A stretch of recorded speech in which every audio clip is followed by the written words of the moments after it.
I'm letting you drive because I trust you a lot.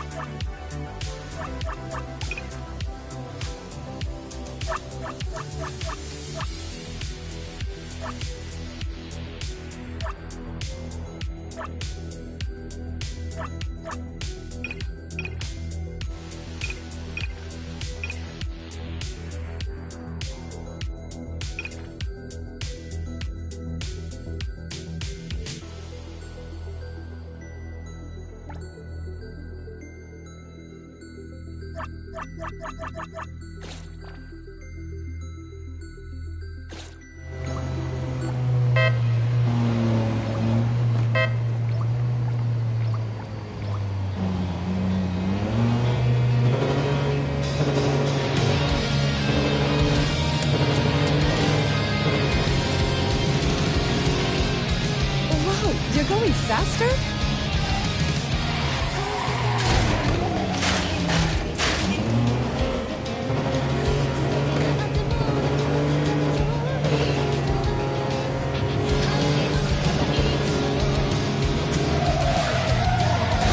Here's a mess.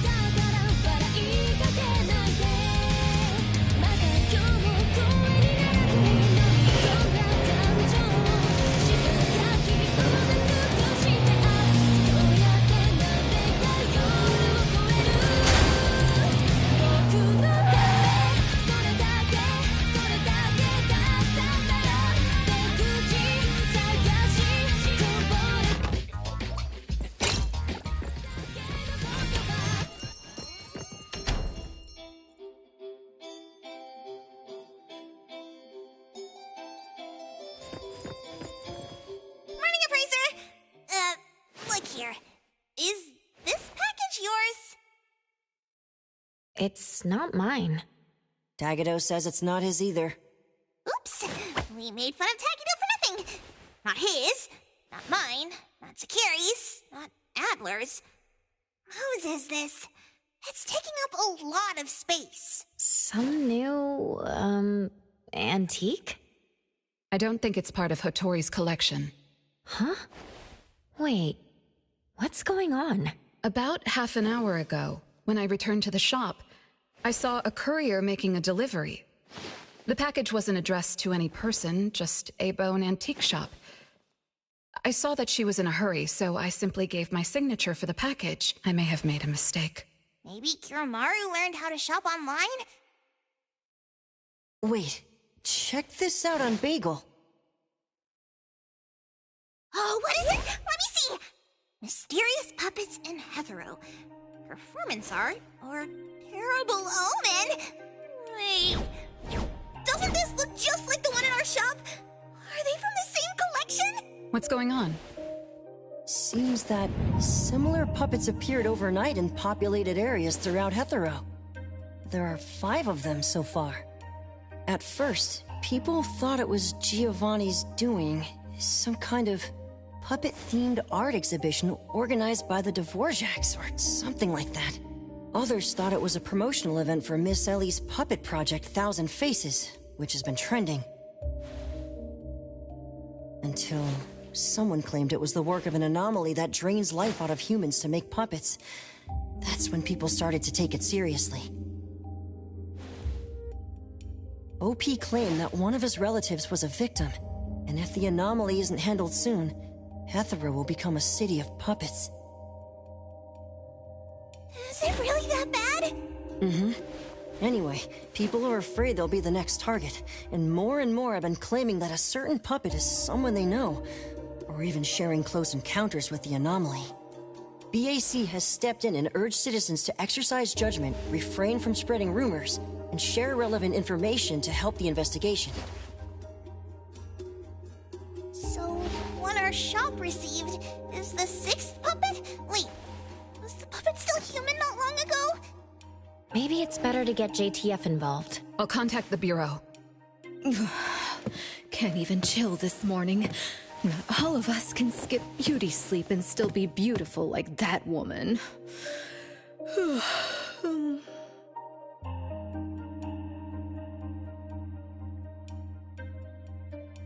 My apologies.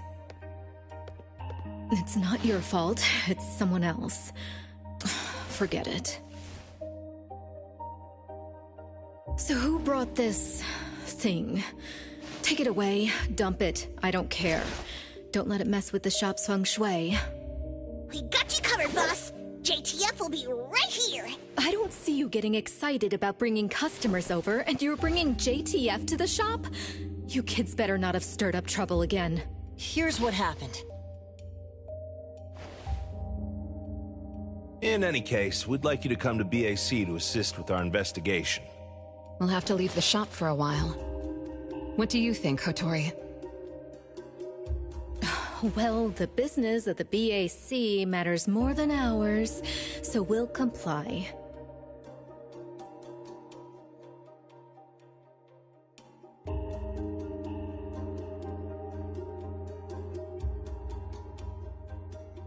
But the BAC will compensate for missed working hours for Precious, Daff, and me. Why am I included? Of course. The BAC will provide reasonable compensation for losses incurred from taking up your time.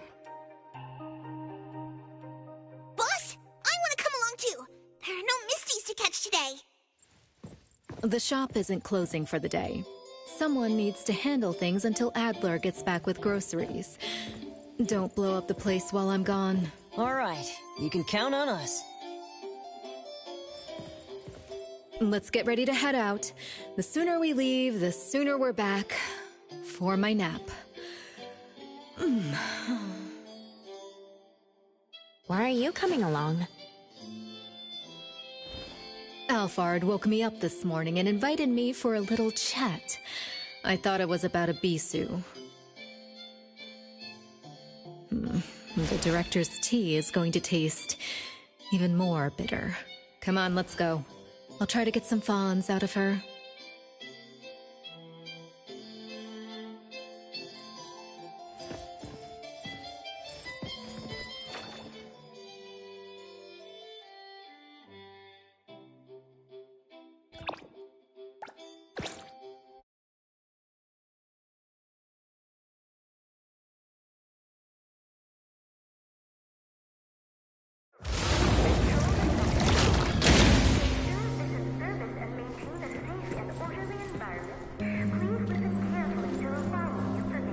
Greetings, everyone from A-Bone.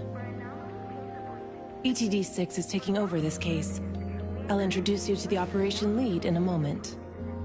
If Nellie's handling the introductions personally, this must be quite the complicated case. Since there's already online unrest, we decided to assign a team specializing in anomaly crimes and meme anomalies. Anomaly crimes? Those refer to human criminal incidents that involve the exploitation of anomaly characteristics, or espers. So, the Bureau suspects that this isn't the work of anomalies alone. There are more and more divisions in the Enforcement Tactical Division nowadays. The puppet from A-Bone has been transferred to TempCon. Please follow me.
so many years, the Bureau's shabby elevator is still so slow.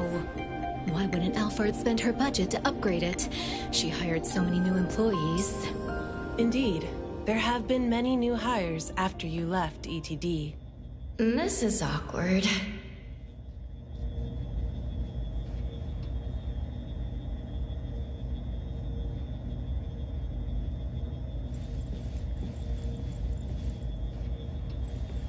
Precious, Daff. See you later. Aren't you coming? I'd love to hang around and meet teams I've never seen before, but my dear Director Alphard needs me for some grown-up discussions. Is it about Ebisu? Should I go with you? Our Precious wants to feel the cool AC and expensive sofa, as well as the endless lectures from the Director. She only asked for me, but I'm sure she wouldn't mind another one, especially one who's such a good kid. You mean I don't have to go with you? Don't worry. The containment level needs your expertise more. Next time there's a chance, I still won't drag you along to suffer. When you're done with your work, just head back. Don't wait for me. I just hope today's parent-teacher conference doesn't set a new record for length.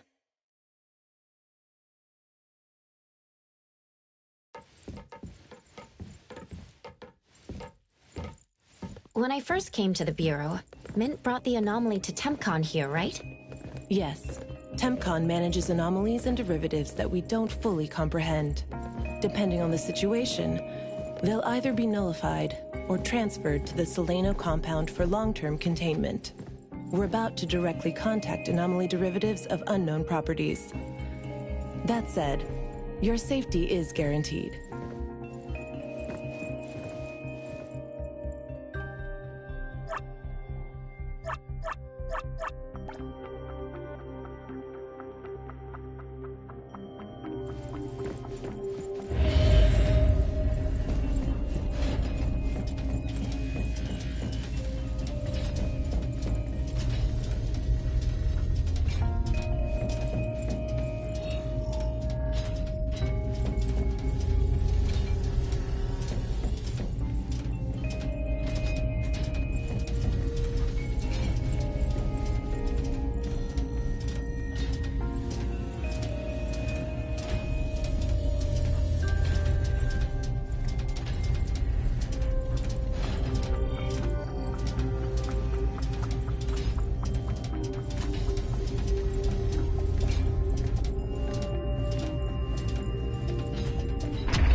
Allow me to introduce our guests.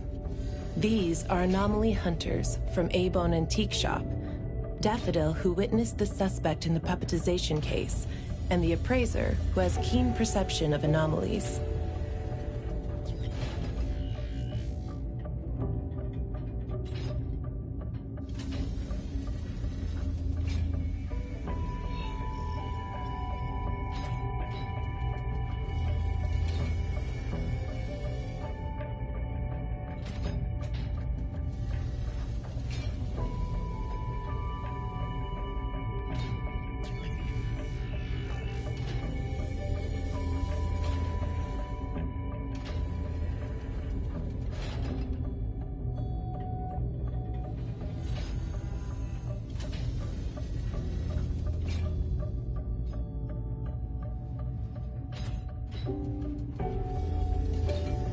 This is Chaos from ETD-6. Hi there. This is Lavinia, an operative from the Egosh Court. We'll be relying on the court's support for intel related to unknown anomalies. Blackbird was unable to attend today's meeting in person, so I'll be covering for her. Greetings to the people of Avon. Greetings. Now that everyone's here, let's get started. Who received the package? Tell us what happened. It was around 7:30 in the morning. I saw the delivery person place the package at the shop entrance. She approached me for my signature, saying she was in a hurry for the next delivery. I did not think too much at the time, so I signed and took it into the shop. But looking back now, the whole thing was pretty strange. The package was marked fragile, and the delivery person told me to handle it carefully. But the packaging was flimsy. Do you remember what the delivery person looked like? A young woman, not particularly tall. Short hair, in a Cool Express uniform. I didn't get a good look at her face, since her baseball cap was in the way. Curious. From the package to the delivery person, everything was fake. According to our investigation of the Cool Express in Bridge Crossings, the delivery person responsible for Hankaku Street does not match Daffodil's description, and their work records show no irregularities. The shipping records from the package center also show no fragile items being delivered to A-Bone. Someone disguised themselves as a delivery person just to give A-Bone a puppet? Correct. The question is, why would anyone do this? Considering this may involve matters affecting A-Bone's interests, I'd like to consult with both of you. We also don't have any leads. Sorry to interrupt. I was thinking, what if this person wanted the appraiser's help? A puppet that allegedly was transformed from a human, wouldn't it retain traces of an anomaly? If that's the case, a client should have come forward to explain the situation. Even without a client, what harm is there in examining a gift at your doorstep? Can I take a look at it? Please, go ahead.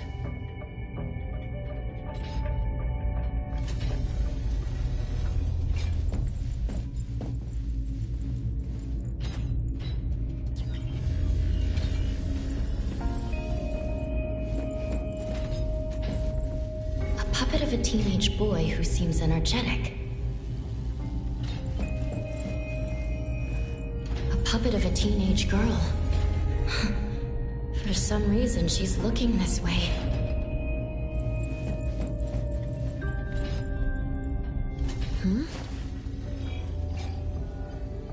The cards in the pocket? Huh. The anomaly's aura seems to be coming from these cards. Bella? The red letters are names, and the number 0? All 6 puppets have a similar aura. It should be from the same anomaly, or the same type of anomaly. But it's very faint. I think the puppets should be ordinary puppets. They were simply in proximity to an anomaly. But the black cards in the puppets' clothes... The cards are the derivatives, aren't they? Very likely. So people being attacked and turned into puppets by anomalies is just a rumor. Pretty much what I expected. Who would spread rumors on Bagel to cause panic? Could it be the same person who delivered the puppet to A-Bone? Bingo. You're asking the right questions. My investigation shows that someone hacked a bunch of Bagel accounts and started rumors about people being turned into puppets by anomalies. This is starting to affect the citizens of Hatharo. Take me, for example. I have a neighbor who never misses her daily dog walks, rain or shine, but she's scared of getting caught by the anomaly and began to ask me to run errands. Who's ever out there watching and laughing at us right now, feel free to pop champagne. In any case, we can conclude that someone is spreading rumors. But I'm afraid clearing this up won't be easy. We can only explain the truth to the public after we contain or nullify this anomaly. And only then can we completely quell the rumors and eliminate their harmful effects. We have 2 important leads. First, the puppet was delivered to A-Bone by a fake delivery person. However, neither of you know anything about her. so we'll have to set that aside. At least we're on the right track. The second lead is that the anomaly can write. In my experience, this is quite rare. I wonder if the Egosh court has any records of such anomalies. Could you help us interpret it? Unfortunately, we haven't found any matching anomalies in accessible records. If we can determine the identity of the names written on the cards, I may be able to help. I should be able to glimpse at their fate through divination and understand what they've been through. Chaos, consider this. If anyone received a black card from the anomaly, you are welcome to bring them to the witch's house for divination. Understood. If anyone from A-Bone discovers new leads, please contact BAC as soon as you can. We will look out for more leads. Very well, let's adjourn. Thank you very much for your assistance. Who could it be? If only I paid more attention to the delivery person. Daffodil, you couldn't have expected this to happen. A-Bone's safety is my responsibility. This time, I left my guard down.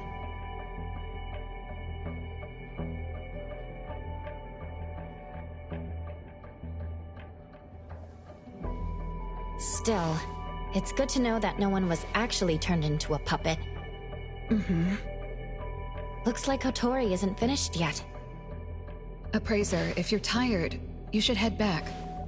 Let me handle the rest.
Let's go.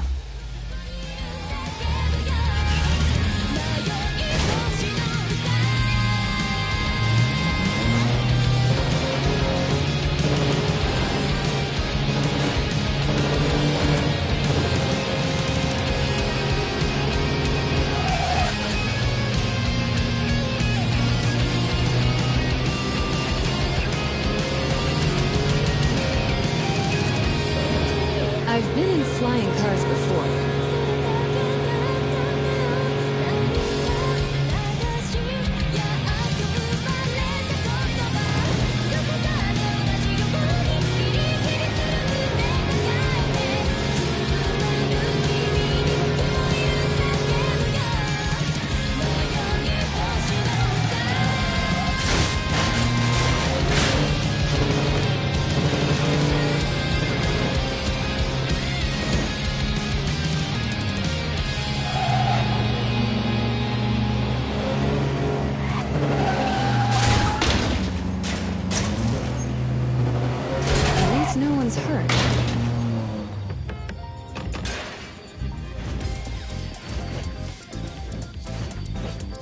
The wind's just right.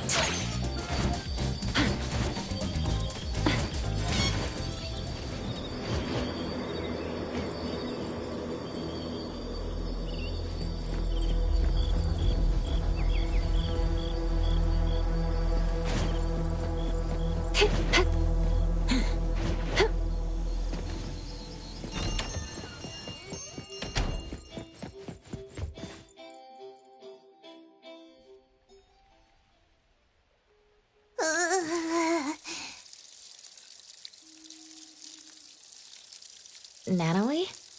Are you okay? One last spot. Alright! Natalie's special training of watering flowers and horse dance complete! Watering flowers in horse stance? I'm learning from my master. Integrate every bit of training into daily life, using the weight of the watering can to increase the training intensity. How's that? Pretty clever, right? Oh? I water flowers like a normal person. Exactly! To master, this is just normal. My training isn't good enough yet. That's why I keep wobbling around. Just you wait and see how much I improve, master!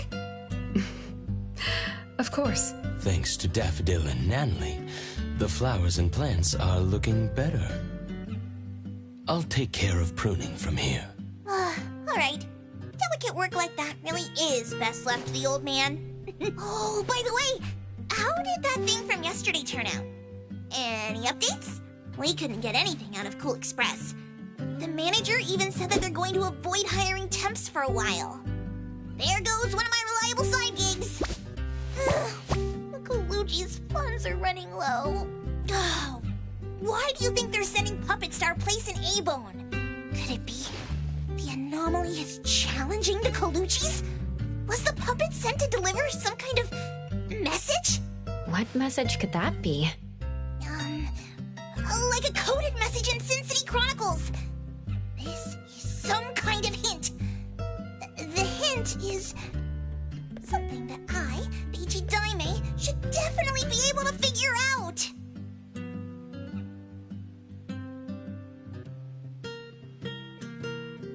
If that's the case, shouldn't the recipient be you? No, you're right. Why does it only say A-Bone?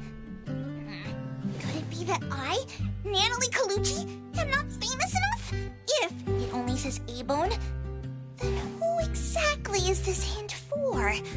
Or could it be meant for all of us? We have a guest. Hello? Is this A-Bone? Are you anomaly hunters? Welcome to A-Bone. You must be here for an anomaly commission.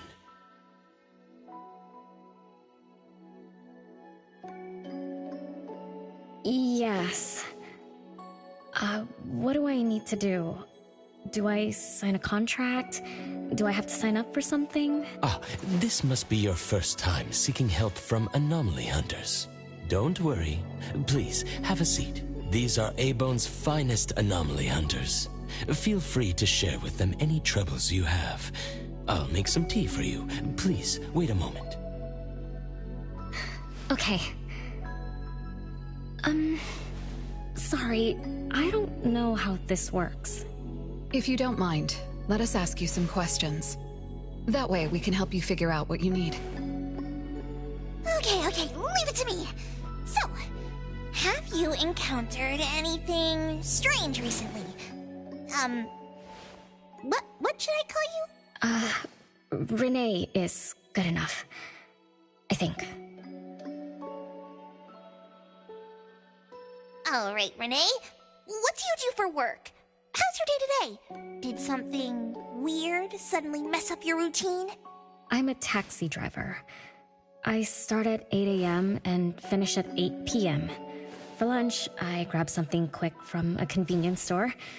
After work, I go to Food First for a set meal. The weird thing is, for the past few days, every night at exactly 9 p.m., this strange guy in a cloak shows up and attacks me. Though he looks scary and hits me pretty hard, when his attacks land, I don't feel a thing. I just cover my head and let him attack me for about 10 minutes. Then he leaves. Well, I think he leaves. When I peek through my fingers, nobody was there. That's about it. Isn't this strange? He attacks you every day? Even if it's just a prank, that's messed up. Here's your tea. Thank you. Every night at exactly 9 o'clock? What kind of kink is that? Maybe it's like those guys from gangster movies who like to dress up scary to shake people down for money. They usually show up at the same time to establish an air of authority. Oh, I can't believe there's a lowlife like this on my turf! We'll have to talk some sense into him with my fists! But I don't remember owing anyone money. I did nothing to deserve harassment from this debt collector. He never says a word, just swings this huge scythe at me. It's terrifying. You don't feel any pain when he attacks. Could this be a hallucination? Or is this debt collecting some kind of anomaly activity? That makes perfect sense! Yes, it should be an anomaly, just like Fuka said. She told me to look for help at the A-Bone antique shop.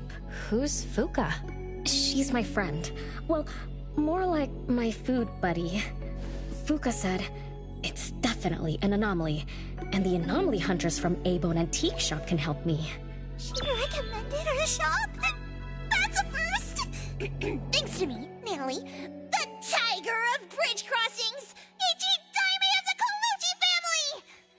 Oh, I've made a name for ourselves. People are finally going out of their way to recommend us! Your friend knows what's going on. What else did she say? I'm not really sure. I just know that she said I should get your help as soon as possible. Are there any other strange things going on besides that? It's hard to say. I don't know. Sorry, I don't have a great memory. I only have vague impressions of most things. How about you go ask Fuka? She also saw the anomaly in the parking lot that day. I think. She seems rather scatterbrained. It'd be good to hear what others have to say. It's almost mealtime. Fuka should be at food first. Shall we? What do you think, Appraiser? Master? This is our first commission of the day. We'll help figure this out and see if there's really an anomaly causing trouble. Let's not disappoint this very tasteful person who recommended us. Let's go take a look. How about you, Master? Huh. Master hasn't worked on a commission with the Appraiser yet. Maybe this is a good time to show you my latest training results! Hattori has no plans to go out today. Rest assured, I'll watch over the shop. Very well. Let's head out. Let's go! It's been a while since I had food first.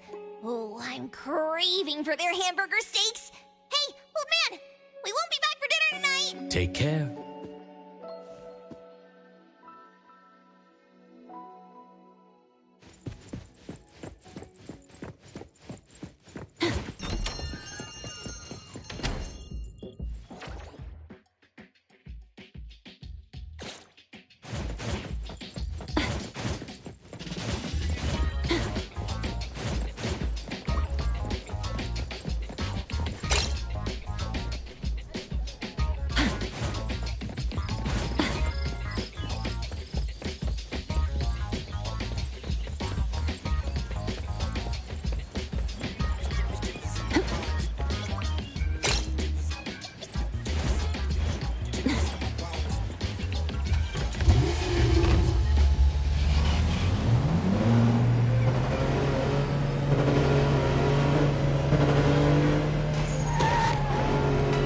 Take a ride in my car sometime.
than usual, little Renee.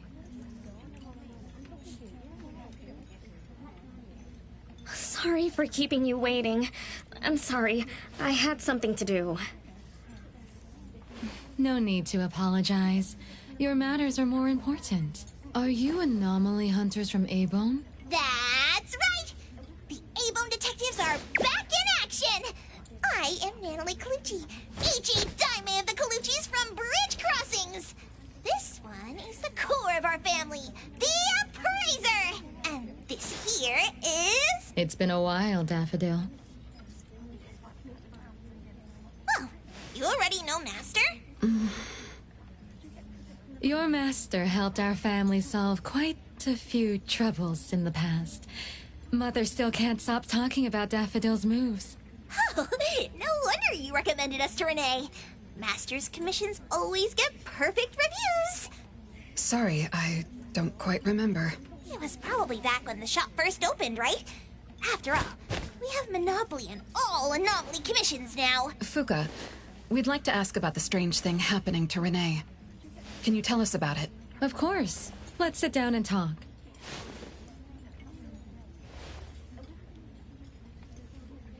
Two nights ago, little Renee and I finished dinner and were about to head home. She offered to give me a ride, so we walked to the parking lot together. That's when we encountered this cloaked person. Cloaked person? Didn't little Renee tell you about it? The anomaly she saw was a strange figure that looked like someone wearing a cloak. Oh, did I really say that? You little scatterbrain, forgetting what you said again. I'm sorry. No need to apologize. But to be honest, I don't know what this so-called cloaked person actually looks like. You don't know? Weren't you there? I was. Renee was walking me to her car, but halfway there, she suddenly crouched down, trembling all over, looking panicked like she was hiding from someone. I asked her what was wrong, but she couldn't answer. She just kept muttering things like, "Don't hit me." Nobody else was around, let alone anyone hitting her. So you didn't actually see the anomaly attack Renee? Mm-hmm. I did see her curled up on the ground, but I definitely didn't see the cloaked person she described. After about 10 minutes, the kiddo just stood up and asked me to follow her to the car, acting like nothing had happened. Isn't that strange? Are you sure this isn't some hallucination? Like, maybe she ate some weird shroom at dinner or something? I thought she was hallucinating at first, but on the way home, she told me that this weird thing happens every night at 9 p.m. It didn't sound like she was lying. Not a hallucination. Only she can see it. Harasses her every night at the same time. With something this bizarre, it's gotta be an anomaly causing trouble. So, any leads yet? Hunters from A-Bone? I see. Can I ask one more question? Of course, Daffodil. When Renee was clearly unwell, why didn't you contact a doctor? That's right. She acts like she's nice, but when her friend was in trouble, she didn't seem to be concerned or help her. Well, I was worried something might be wrong with her, so I told her to go to the hospital. But the girl insisted she was fine. So I just let her be. You also suggested that she should seek help from A-Bone. That's because I later realized Renee must have gotten herself into trouble with some anomaly. So I thought of you. Wouldn't it be better if you experts helped her, instead of having an amateur like me mess around? Daffodil, you may be thorough, but you always get obsessed with details. Same old habits. I'm the one who told Fuka that I was okay. Really, I'm fine. It didn't hurt at all. It's just that the anomaly was scary. Thanks to Fuka for explaining everything that happened. I'm not so good at that. I feel like I don't really know what's going on. We've been talking for so long, we almost skipped dinner. I'll buy everyone food tonight. Take a look at the menu. What do you want, Fuka? Same as usual. Spicy chicken cutlet curry rice. I'll have the same. I don't know about the other stuff at this place, but I like the spicy chicken rice, since it doesn't have those gross green peas. What about you, Nenali and Appraiser? Go ahead and order something you like. We'll gladly take the offer.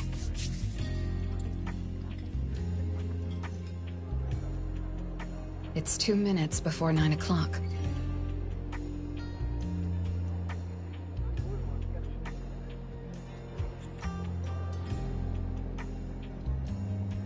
According to Renee, the anomaly will appear in the parking lot right on time.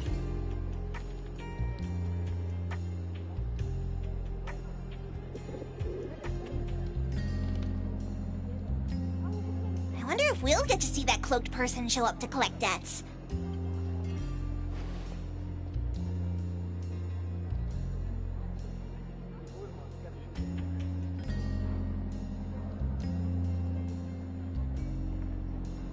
From what Fuka said, not everyone can see it, right? Or maybe ordinary people can't see it? It might not be a weirdo in a cloak either. After all, she's a bit scatterbrained. She could have gotten it wrong. There are many anomaly hunters here to protect you today. No need to be afraid. Thank you. You always take care of me. Then I'll walk ahead. I'll show up soon.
Leave it to me.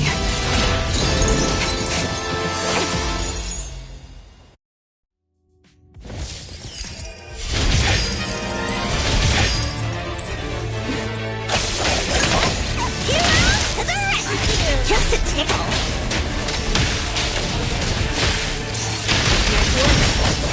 Trust me.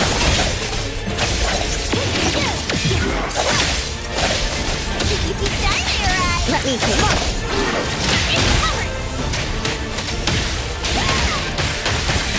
Nice work. Big shot. I will see through this. Let's finish this.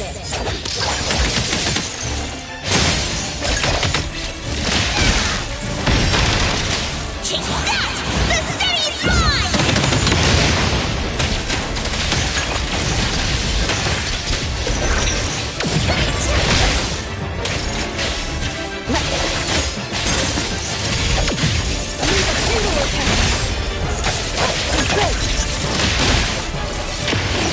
Nice work.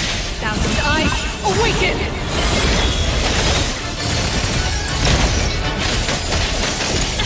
Trust me. Hero to the rescue! Nice work. I will see the cave, splinter, and crush her.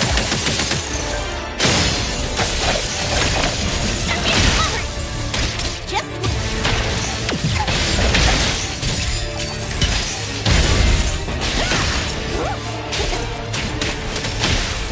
everyone, follow my command!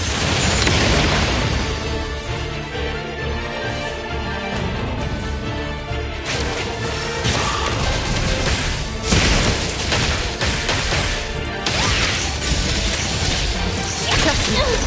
My mistake.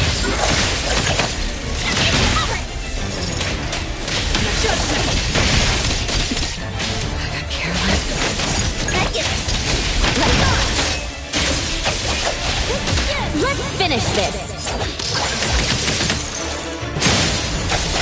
Time for a change! Just a tickle. You can challenge me? What you see is an illusion.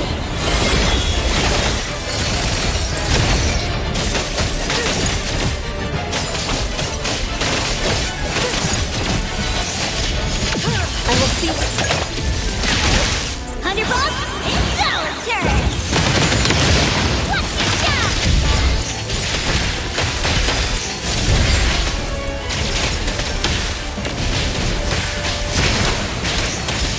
Nice work.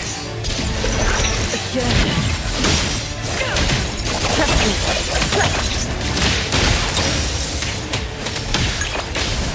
I will see through the nexus. Hey, splinter. And crush her! Hero to the rescue! Nice work. Nowhere to hide.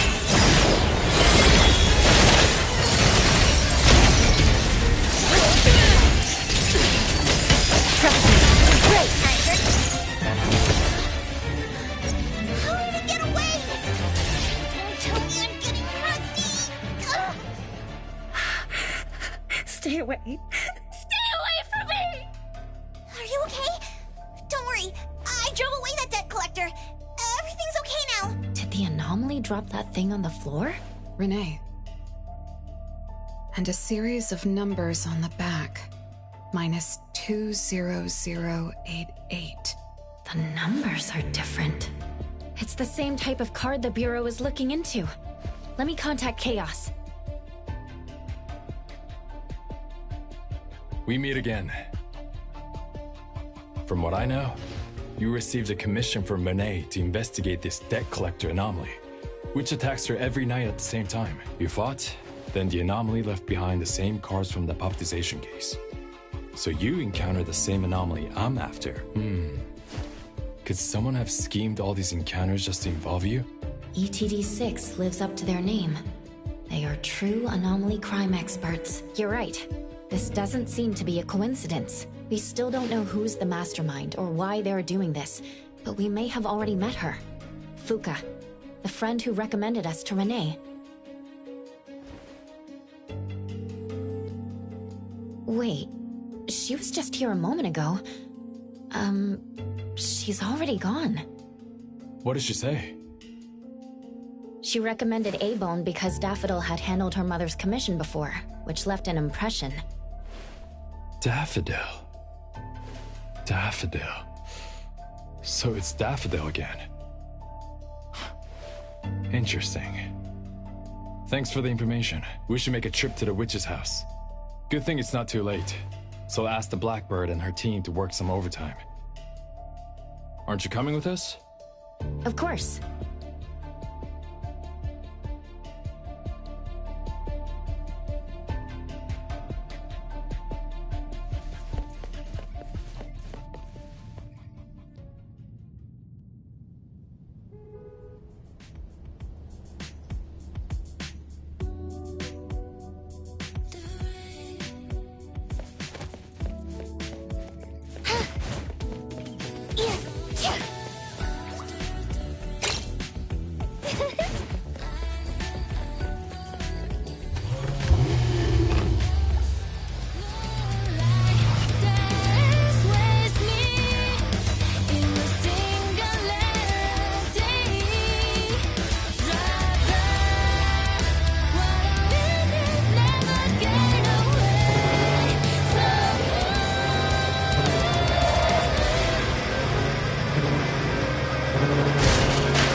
Greetings. Welcome to the witch's house. Hello. Sorry for disturbing you this late. Good evening. This young lady was attacked by the puppetization anomaly tonight.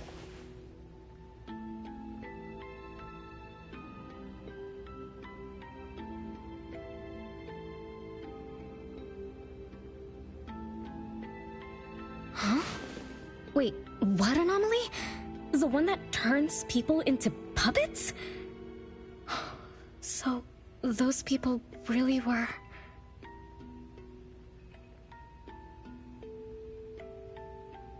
Well, we aren't certain at this moment.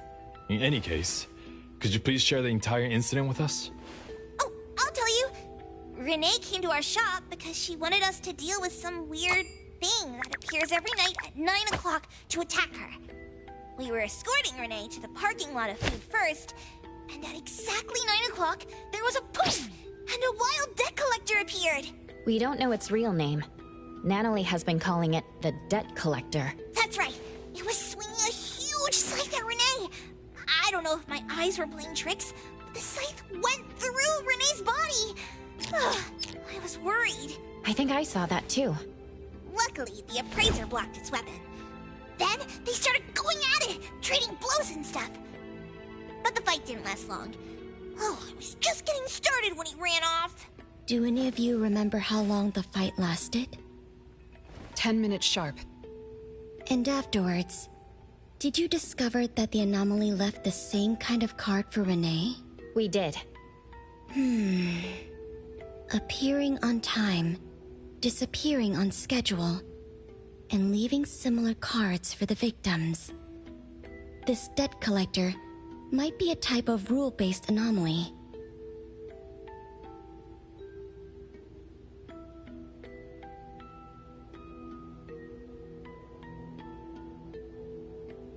Rule-based anomalies usually follow predictable patterns.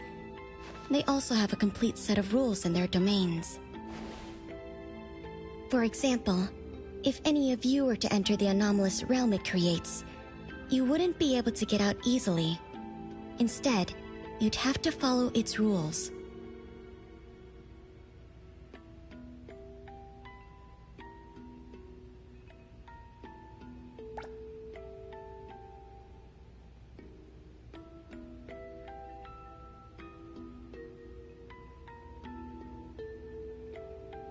Some rule-based anomalies symbolize rules themselves. You can think of them as the manifestation of rules. Others have some kind of goal. In such cases, nullification is extremely difficult, and conventional containment methods have proved ineffective.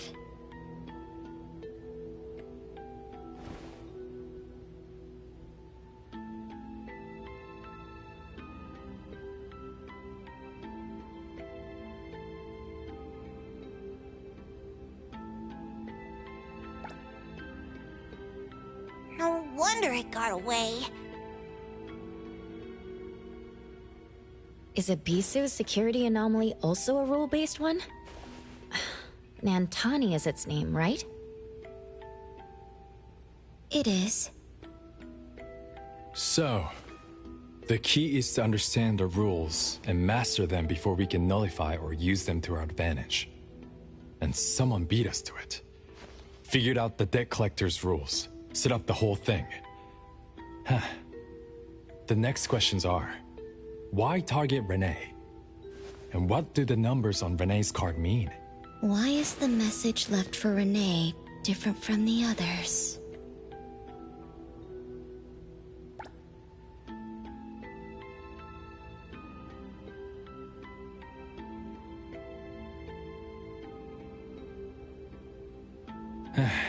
Another annoying puzzle. If only Nietzsche were here. I could do a divination for Renee. Maybe we can find something. That's a surprise. I've never had a divination before. Is there anything I need to do? Just relax and close your eyes now.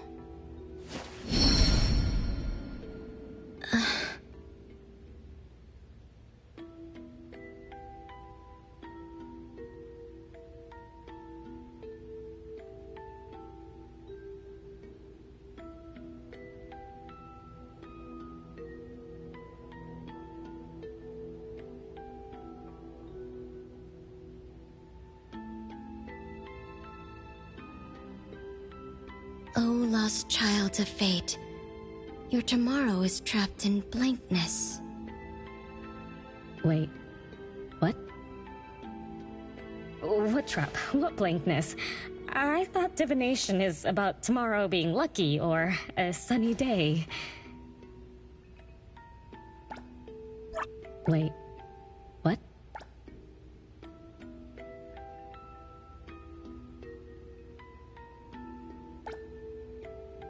Oh.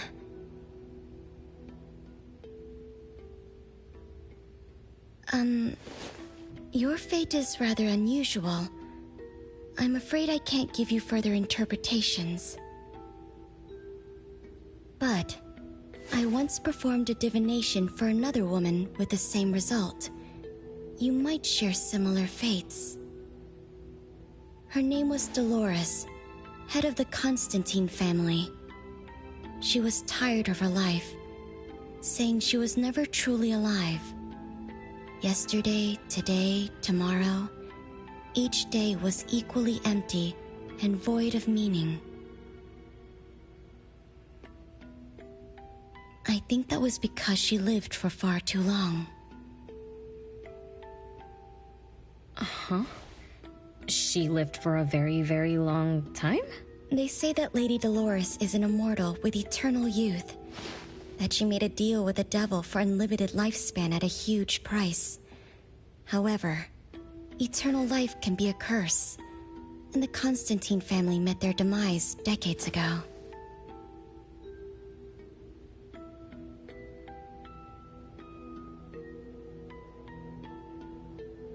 That was when most people didn't know about anomalies.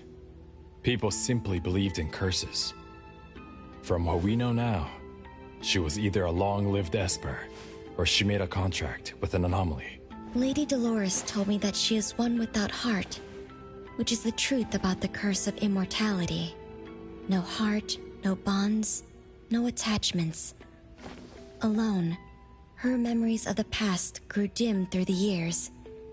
Neither does she pay attention to anything happening around her. All she had was a numb void, but she still yearned for lasting companionship and loyalty.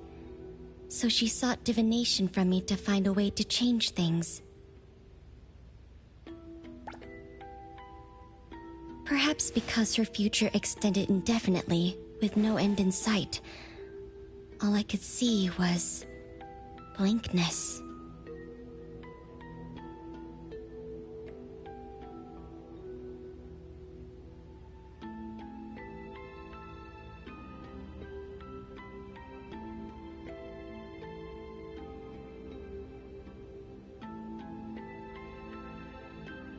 Were you able to help her make a change?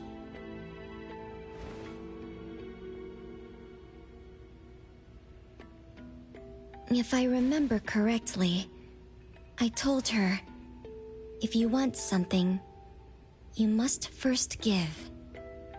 I'm not sure if this helped her, but I remember her face when she left. She seemed more at ease. Both that lady's divination and mine resulted in blankness. Maybe that advice applies to me too?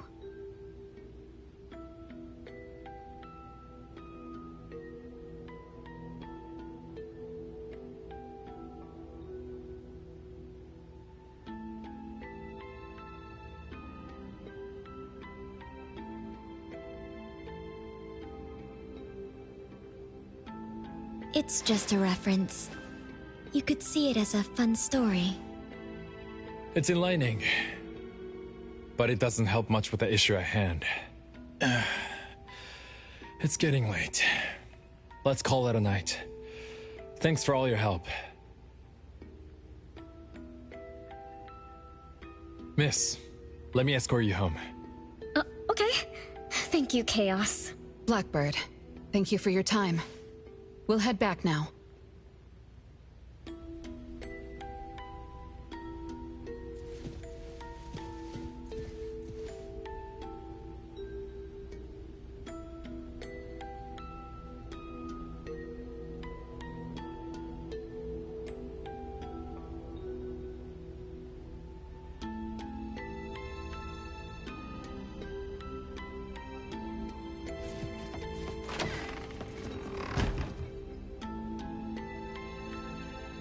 Greetings.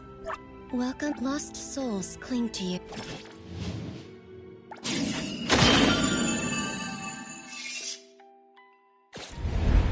Greetings. Welcome. Your path ahead.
Without a lot of results, huh?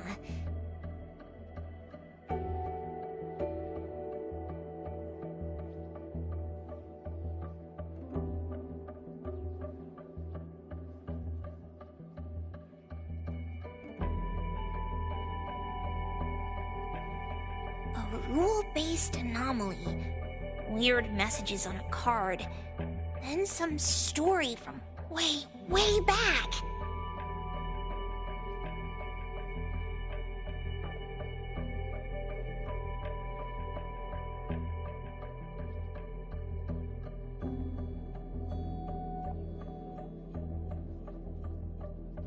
There seem to be a lot of clues, but there isn't a way to connect them together. They must be related. What could be the missing link?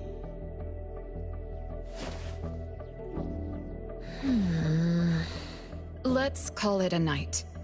It's getting late. You two should get some rest. Oh, man. After running around so much today, getting home, relaxing for a bit, and now that Master mentions it, ugh, sleepiness just hits you like a truck. Good night, Master. Good night, Appraiser. Good night, everyone. I apologize, but bedtime is going to have to wait. Is there an emergency? The debt collector left me another message. I found this in Renee's mailbox. Isn't this the card from last night? That anomaly is back again? Appraiser, take a look at this. Renee's name and an address? It looks like an ordinary card. Did someone try to copy the card's style? They need to have seen the original to make such a convincing copy. That narrows down our suspects. You mean Fuka, who witnessed our battle with the debt collector last night. And the person who delivered the puppet. Don't you think they're working together?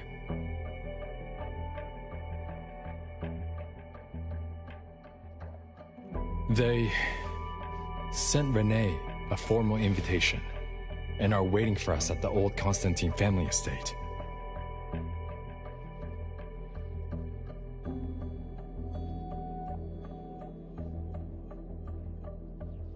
That address belongs to the now defunct Constantine family. Huh? Renee, are you somehow connected to the Constantine family? I knew last night's story was different. I don't know.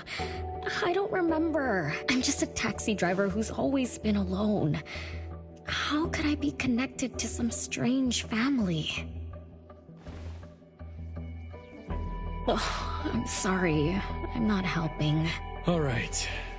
We just have to find someone who has an answer. Let's go. Wait, don't go yet. This is A-Bone's commission. Daffodil must come along. Others can join us too. I don't have stupid rules about not getting others involved. Master, the Appraiser, and Natalie Colucci. The mystery of the debt collector is about to be revealed!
I'm letting you drive because I trust you a lot.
except for some skinny cricket tree.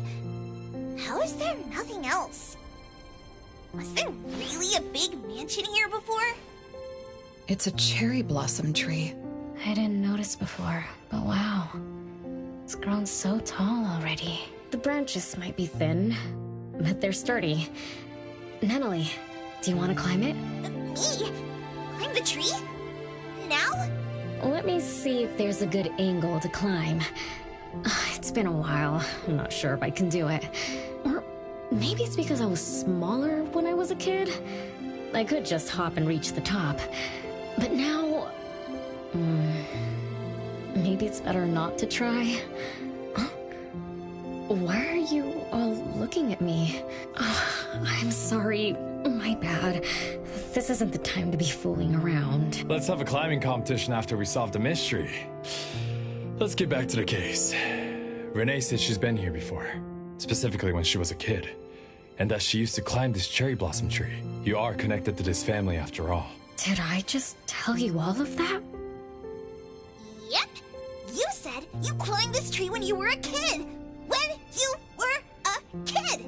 Back then, I climbed all the way to the top of the tree, wanting to pick the prettiest cherry blossom for my sister. But it was so tall, and I was too scared to climb down the same way.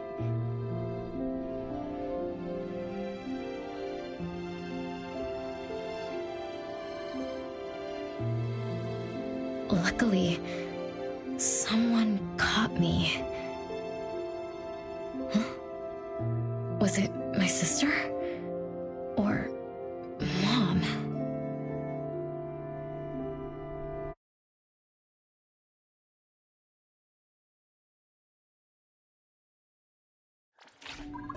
Ow!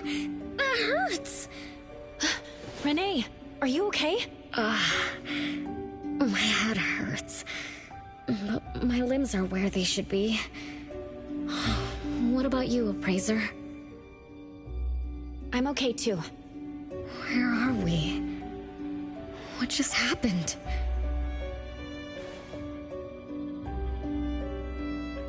I'm not sure, but it looks like we're in an anomalous realm. You remembered climbing the cherry blossom tree as a child, and we got pulled in. Natalie and the others aren't here. We might be separated. This is my fault. I'm so sorry. I had no idea this would happen. No worries. It's not your fault. Besides, we hunters are used to being pulled into anomalous realms. The real question is, how did we end up here? What a grand entrance. This must be some wealthy family's mansion. Such as the residence of Lady Dolores, head of the Constantine family. Have we traveled to the past? Not necessarily. Maybe the anomalous realm is simply recreating scenes from the past. Do you recall anything else from when you were a kid? Anything helps. I can't. Oh, my brain is still foggy. But I can feel this. Ever since I got here, I've been having a sense of nostalgia. You must be somehow connected to the family. Whoever brought us here knows that. But didn't the Constantines disappear decades ago? That doesn't match up with my age. You're right. What you just remembered was from when you were little. If you can remember more, maybe we can get closer to the truth. I'll do my best. But how do I do that? Let's look around. Maybe we can find the key to your memories.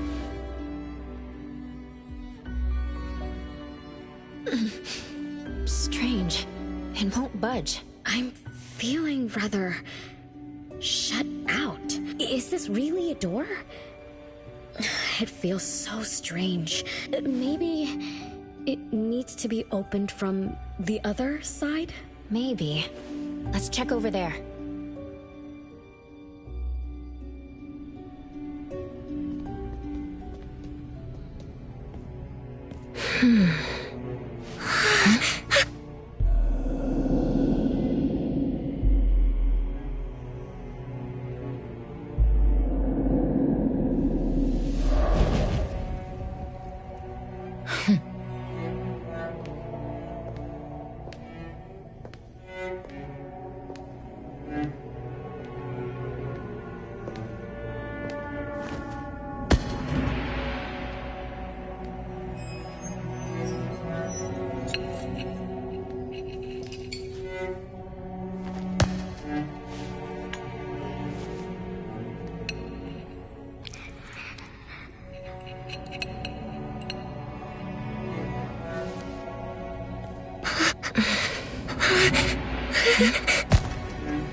It's you.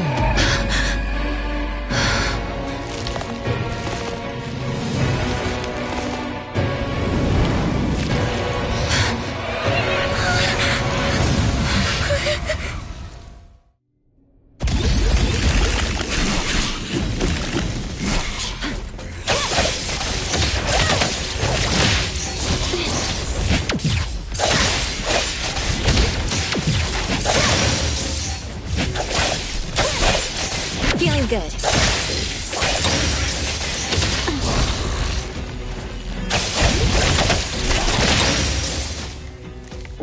What was that just now?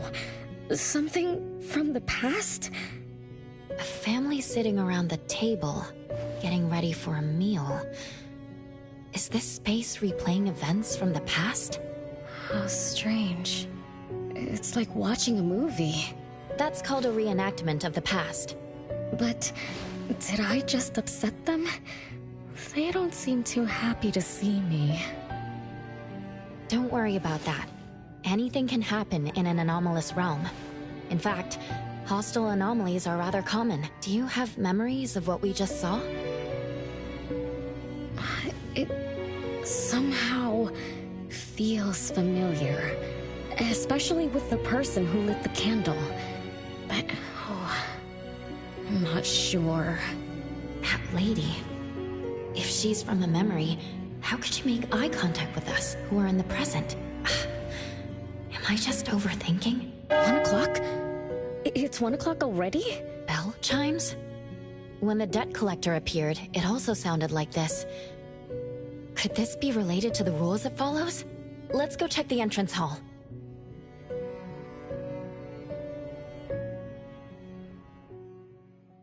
Oh, impressive! Classy! Great taste. That's how big families do it. If only the base of the Kalujis were as fancy as this. Well, we could definitely do without the curse. Do you think Renee and the appraiser already went ahead of us? Let's go in to investigate. It's best if we regroup as soon as possible. Whoa! This door is so ancient!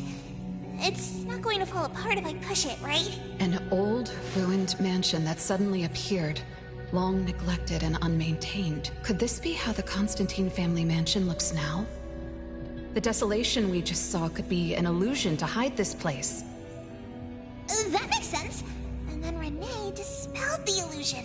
She must be part of this family. In other words, the master of the family returns. An old mansion abandoned for decades. I better be careful. I won't be able to pay for damages if I break anything historical. Yeah, we're inside an anomalous realm. Be careful. Alright then, let's be gentle. Hello there!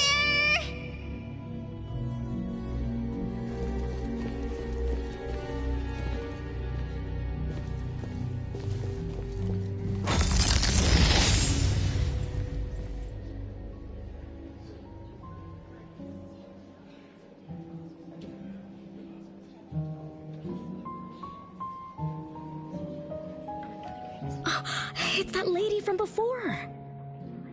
Excuse me. Sorry. Wait a minute. Were you talking to me?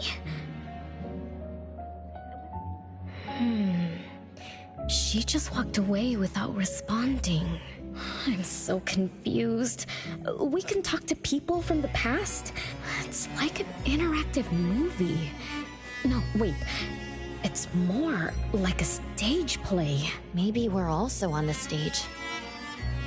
Are we the audience? Or are we unwitting participants? Let's just say we're on the right track.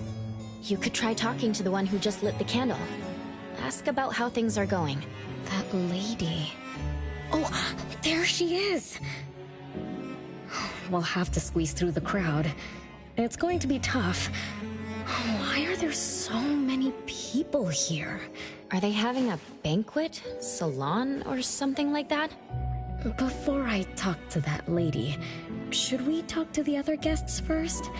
We can figure out what's going on in this mansion. That's a lot of people, though. When I drive a taxi, I don't need to speak to more than 2 or 3 passengers. No need to push yourself. Want me to handle this instead? Appraiser, you've done a lot for me. I have to step up. Besides, this is the first time I want to figure things out.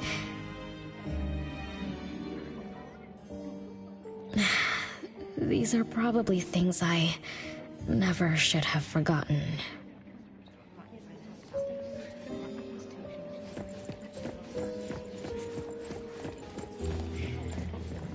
I might not have another chance like this. Ugh, I better make the most of this. We need to seize this last chance to butter up the lady. Maybe she might even invite you as a guest in the future. Oh, don't even think about it. Look at all these people. Everyone is trying hard to impress her.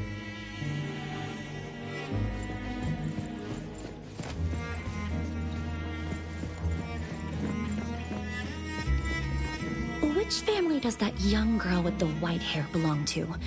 How come I've never seen her before? That should be Bella, the eldest daughter of Lady Dolores. She is the organizer of this farewell banquet. Her daughter is already that grown up? She doesn't look that much older than her daughter. Shh, keep it down. You know that woman is cursed. Oh, what a shame. I was hoping to introduce my brother to Bella.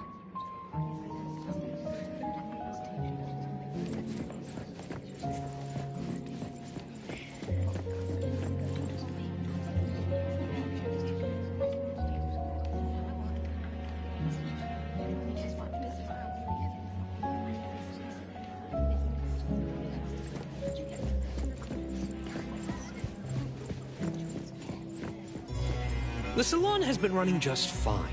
Why is it getting cancelled? Apparently the lady wants to focus on family affairs, so she's withdrawing from the social circles of the nobility. Such a shame. Dolores has an amazing chef and the finest wine I have ever had the honor to taste. Dolores is also the most gracious hostess. Always generous when she lends out money.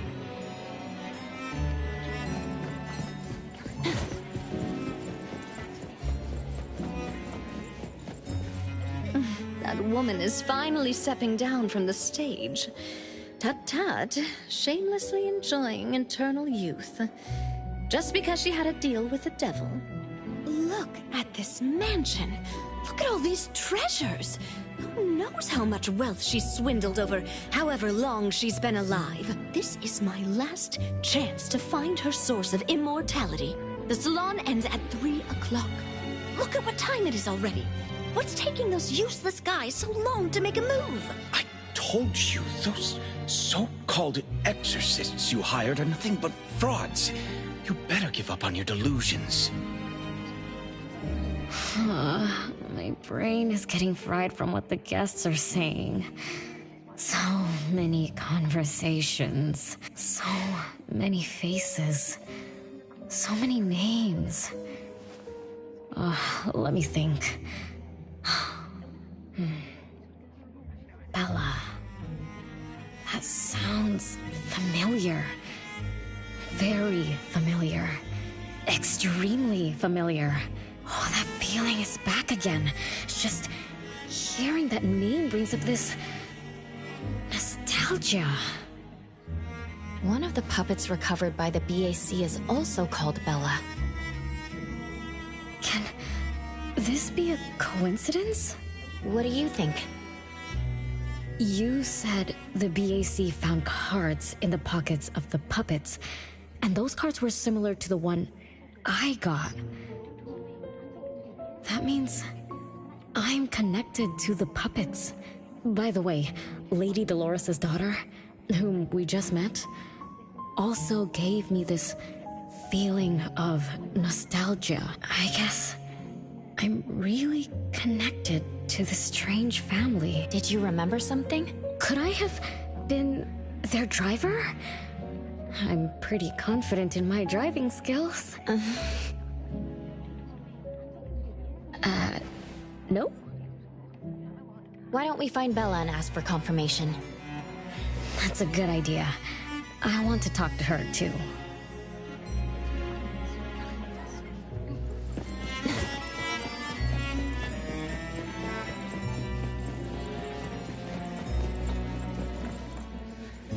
Renee, this isn't a place for kids.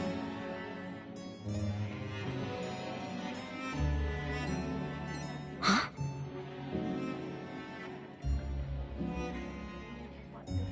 Bella? You know me? Child, I'm your older sister. Remember, you should address me in a formal manner. I can't believe I have to tell you this. Mother has indeed spoiled you. Sister? My big sis?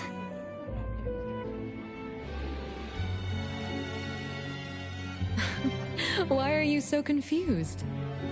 Did you oversleep again? Mother warned us not to interrupt her salon, but you just had to go see what's going on. Like the time you hid in that cabinet to peek through.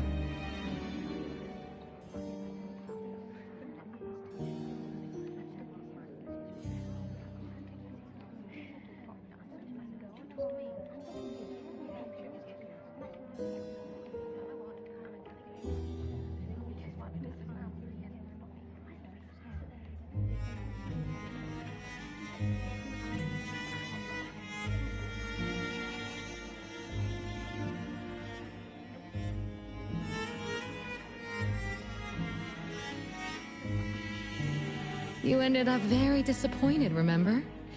You said adult social gatherings were boring, so you dozed off. You fell asleep in that cramped cabinet. When you woke up, you were so groggy that you forgot where you were and what you were doing. And then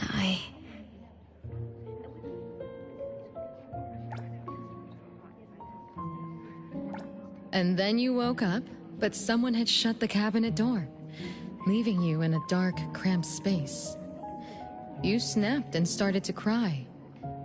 Desperate to escape, you threw yourself against the cabinet door. That day, every guest witnessed the extraordinary commotion you caused. You completely ruined Mother's salon. I didn't mean to, big sis. Is that so? Do you really think I'm your sister? Huh? Big sis? But aren't you? No, Renee. I'm just a shadow bound to this place, destined to meet you. Though you might have forgotten or abandoned us, we've been waiting for you all this time. We've been waiting to relive these moments with you.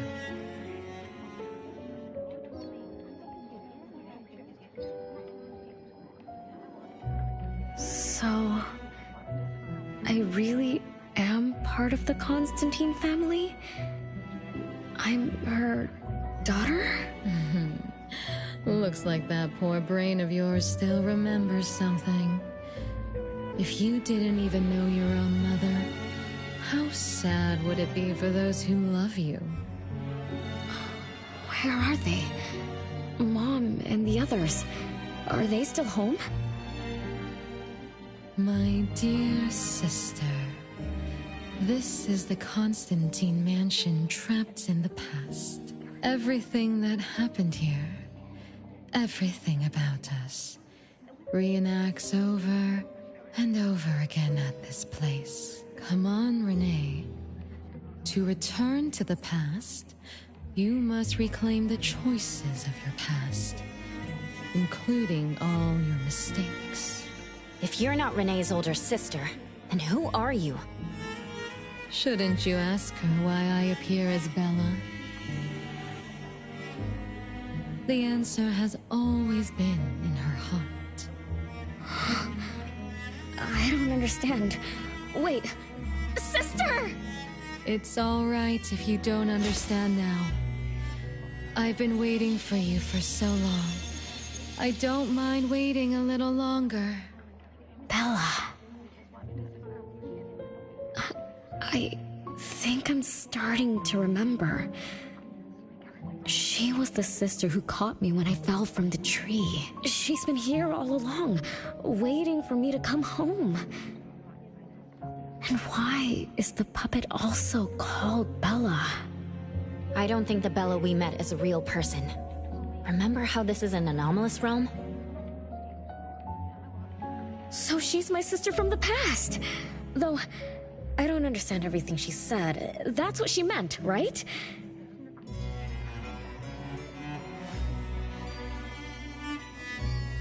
Then I really am part of this family. Didn't this family disappear over 50 years ago? How could I... How about we ask Lady Dolores? My mom?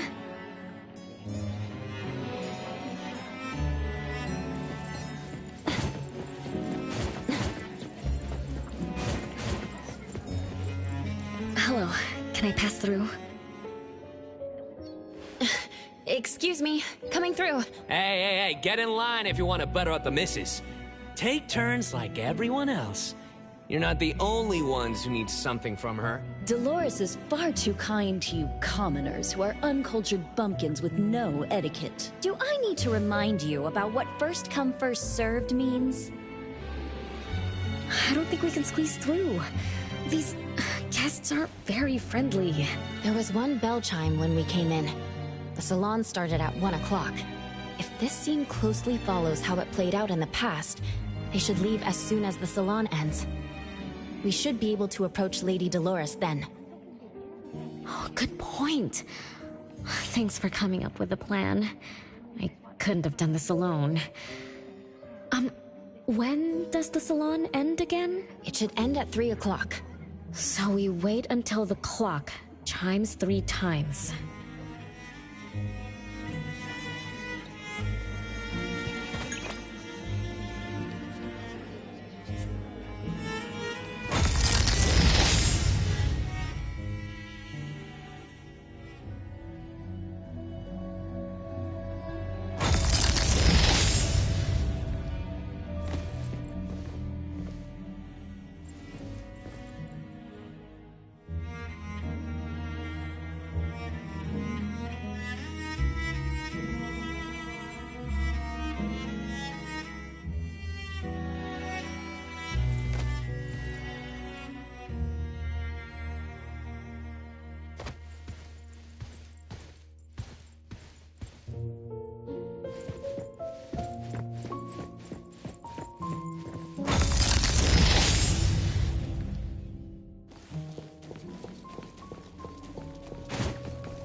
history feels like? Why is it stuck? Let me fix it. Wait. What's wrong, Master? Is it dangerous? It's best to remain vigilant in anomalous realms, especially with clocks. Oh, right. Debt collector anomaly is also related to clocks. Blackbird once mentioned that rule-based anomalies follow established patterns strictly. It would be a good idea for us to pay close attention to time. Got it, Master. Let me look around for clocks, watches, and stuff like that. But, I guess I was in a bit of a rush. It doesn't seem it cost anything, though. The debt collector didn't appear this time. Ouch! My ears! Something else showed up. Hey! Watch this!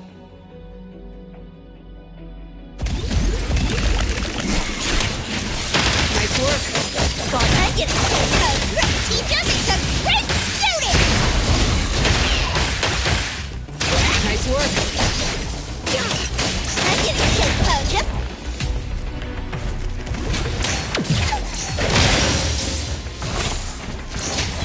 Nice work. I get a kick pose. Great teacher makes a great student! Nice work. It's 3 o'clock now. The debt collector shows up every night at 9 o'clock to attack Renee. Until then, let's try to figure out what rules the debt collector follows.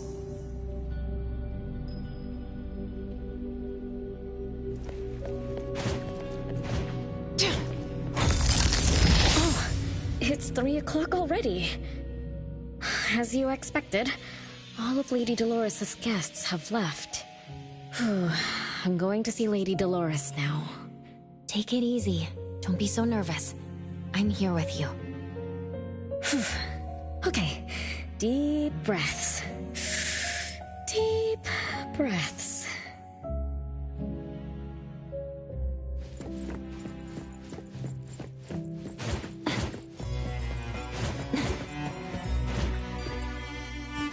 Lady Dolores? Renee, my dearest little daughter. Come here to Mama. No need to hide anymore. The troublesome people are all gone now. Mom? Are you angry with me? I was too naughty. I hope I didn't interrupt your salon. Angry? How could I be? I just didn't want you to see those people too early. To witness the greed, foolishness, and ugliness of those who long for so-called immortality. Are you talking about the people who were just around you? My little petal, they must have frightened you. I promise nothing like this will ever happen again. This pathetic charade will soon be over.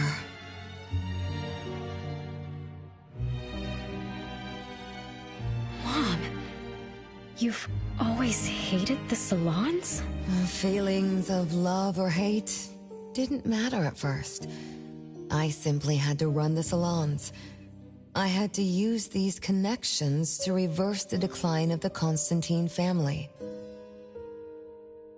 Besides, I don't even remember all the little things, but even though my goal was fulfilled long ago, these salons kept going, one after another.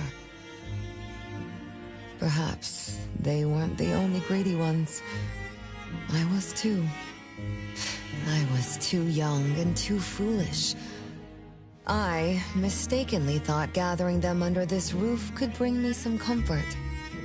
However, they were nothing but a bunch who envied the family's reputation, coveted the wealth in this mansion, and lusted for so-called eternity.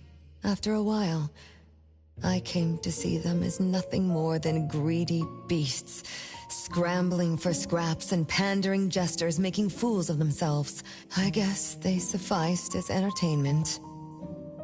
I don't get it. It's okay if you don't understand. Mother promises that you, my little petal, will never need to understand this. These troubles will never bother you again. Mom, are you not hosting salons anymore? Whatever I sought in those salons was a mistake from the start. I must correct this mistake. And the catalyst for that change is you, my dear. My little petal. Family is what matters most. You are the most precious gift in my life, as well as the very source of meaning in my stagnant existence. Whatever time we have left, we must treasure every moment together. From now on, as long as I'm with you, as long as our family lives together in harmony, a moment of happiness with family is worth more than an eternity in solitude, even if it's just for a brief moment. Mom, wait! Little Renee, what would you choose between an eternity in solitude or a moment of happiness? Sis! You appeared out of nowhere. That was spooky. Oh, wait. What did Mom mean? And the rumors about the family. Is Mom cursed with eternal life? But how can eternal life be a curse? Isn't it great to live forever? So that's your answer. Well, having something is better than having nothing, and having more is better than having less. right? Like, if you have endless time, couldn't you do as many things as you wanted? If I had eternal life, I wouldn't know what I wanted. And I wouldn't know what I could do. I wouldn't even remember what I've ever done. This is my life right now. All this time. What have I been living for? Days with nothing to do. With no meaning. And with no end in sight. So that's why it's a curse. Poor Petal. It seems that even after forgetting us, you still haven't found what you desired. Or was the kind of happiness you were looking for nothing but drifting through life in a daze, barely conscious? No, I didn't forget you on purpose, Big Sis. It's not like that. Little one, you self-contradict and don't act as you say. But I believe you, because you've already paid the price. Just like your first answer, you made a choice before. That choice allowed you to return here by yourself, but it also made you forget everything, including us. You're saying Renee chose eternal life like Lady Dolores? What do you mean? Me? Eternal life? No way. Did I? But what about you, Big Sis? Mom? Are you all alive? At least you weren't made into puppets. Thank goodness. Renee, you basically forgot everything about us. Mother, the one who gave us life, loved you so much. She used a picture of you as her bookmark. When she read before bedtime, her gaze would always drift towards your smiling face. Every little thing about you, your quirks, your habits, your childish nonsense, she remembered it all. You were the only one she had in her eyes and in her heart, as if the rest of us didn't even exist. And we are the same way too. Mother, Elliot, Teresa, everyone is waiting for you. Won't you come see them? Mom? And the other siblings? Everyone's waiting for me? The cherry tree Mother planted in the courtyard is bathing in sunlight and in full bloom. Time has come to a standstill, and moments of happiness place over and over again.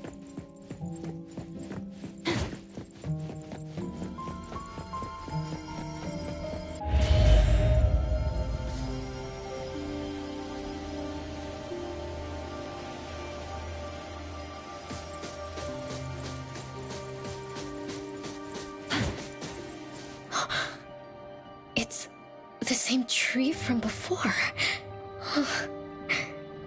The cherry blossoms. Oh, they're so pretty.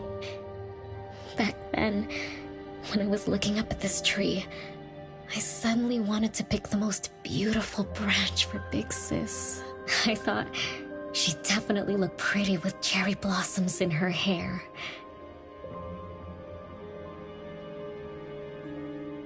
So I reached for that branch as far as I could.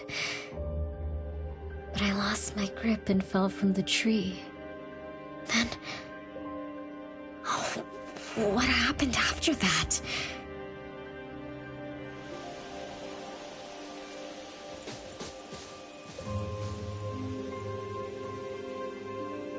This is the crooked tree we saw when we first got here. The flowers have withered. Just like the fate of the Dolores family. Be careful.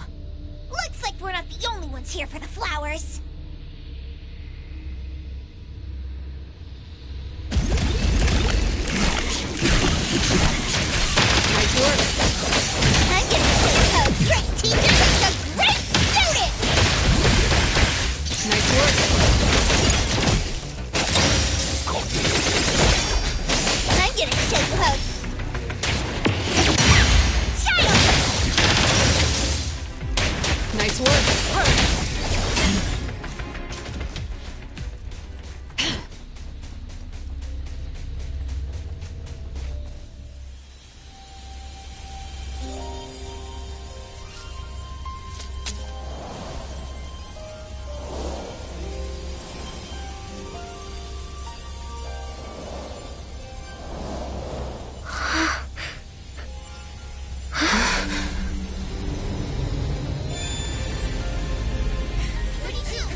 We've been waiting for you for a long time, Renee.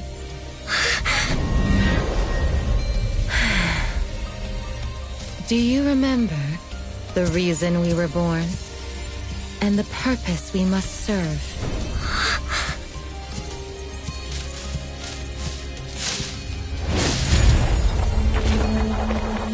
All excitement will eventually fade to nothing. Mother has long grown tired and numb to it all. After enduring long and lonely times, a wish began brewing in her heart. We thus awoke to the blazing call of Mother's heart and came to her side. We swore with our very existence that Mother would never be alone again. Surrounded by her children, Mother found the companionship and happiness she had longed for. But she didn't stop. She kept yearning for more. Because we weren't able to satisfy Mother's deepest wishes in her heart. However, our Mother's wish was never fulfilled. And that day will never come. The last child to wake up, the most beloved of all, brought nothing to Mother and this family but curses, betrayal, and destruction.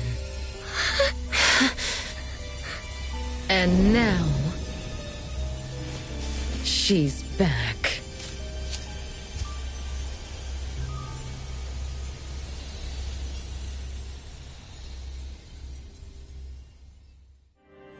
Do you remember about the time our family spent here? From the very beginning, we were just wooden puppets sleeping in Mother's box. We opened our eyes in response to her deepest wishes. We answered her calling from the depths of her heart. Teresa, Elliot, Yvette. One by one, the children woke up and gave everything they got to put a smile on Mother's face. Those names are the same as the puppets found by the Bureau. This was Mother's miracle. She gave life to the wooden bodies of her puppet children. All of us shared Mother's gift of eternity. In return, we brought her laughter and companionship. The happy times seemed to last forever, but Mother still felt lonely. She was still yearning for more. As long as Mother's wish remained unfulfilled, more children would continue to come to her side. And you, little Renee, are the last child to receive her favor, and the one she treasures most. So, we used to be puppets. And I woke up because of Mom's magic. That must be the Esper ability of Lady Dolores. Our existence, our calling, and our purpose. Everything was dedicated to Mother. Thank you for helping me remember all of this, Big Sis. Unfortunately, you abandoned all of our duties. You betrayed us and committed an unforgivable sin. Sin? I don't get it. You forgot your family. You even forgot the sins you committed. But that's okay. I'll make you remember everything. That's exactly why I am here. The sin is recorded on Mother's registry in the study. Won't you go see for yourself? You could give us a better explanation. Everything started because of you. My ignorant little sister. Oh, wait a minute. Don't leave me, sis!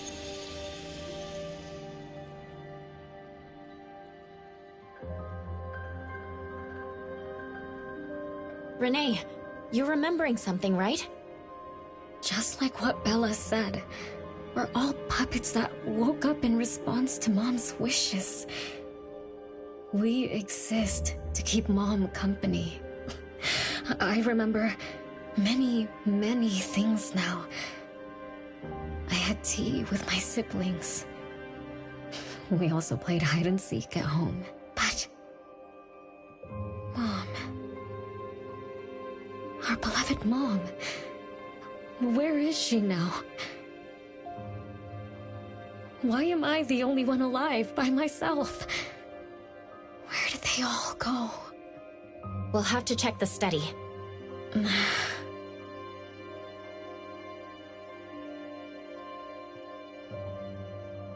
What's going on?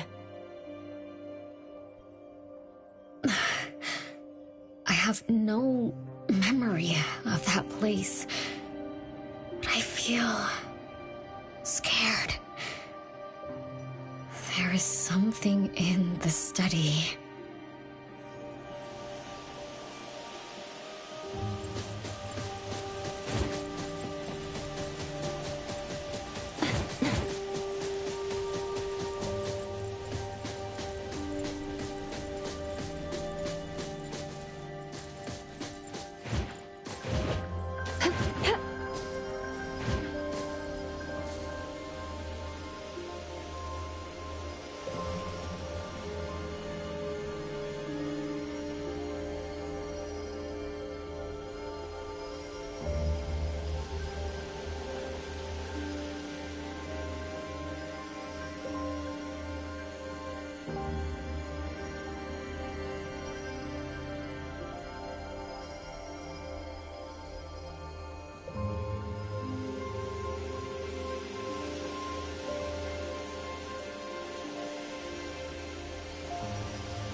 way a crappy door can stop Master and the Ichidaime. This is the only locked room in the whole place.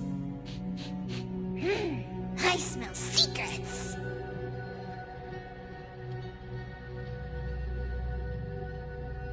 Do not let your guard down. Be careful. Yes, Master! Another grandfather clock? Ugh, either Lady Dolores is a clock nerd or this anomalous realm is related to the concept of time. Something feels off. Let me look closer. Wait, Natalie. It's the anomaly that attacked Renee. I think it doesn't want to hurt us. We're not its target. Renee is. What was that thing about rule-based anomalies again? It follows rules. It only starts moving at exactly 9 o'clock, and its target is just Renee. You're right. Even if we attack it now, it'd likely be as futile as last night. If Blackbird is right, it only nullifies itself after completing its mission. It's getting closer to 9 o'clock. We need to find Renee as fast as we can. I don't know where everyone else is. I hope she's not alone. Let's search the area first.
Hey!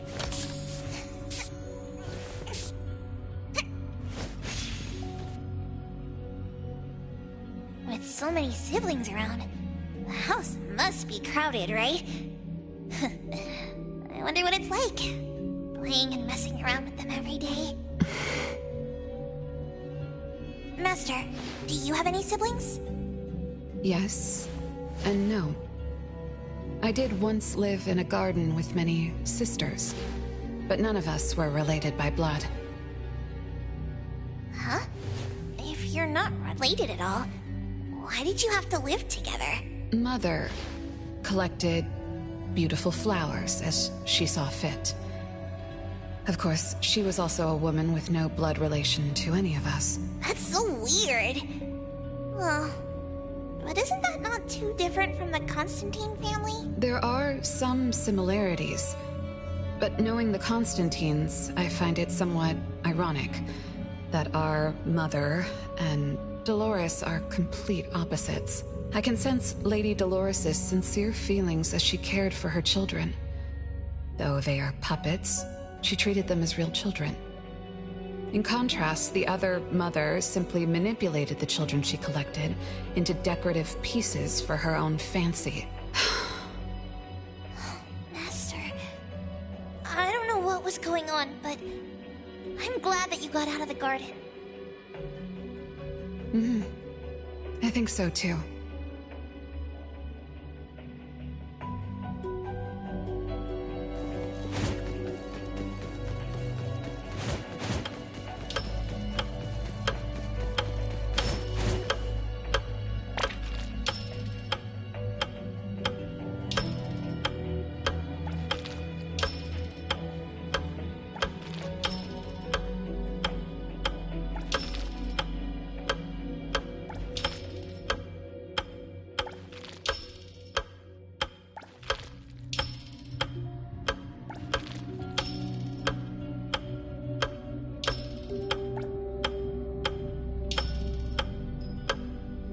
Chances are, Lady Dolores has met her demise.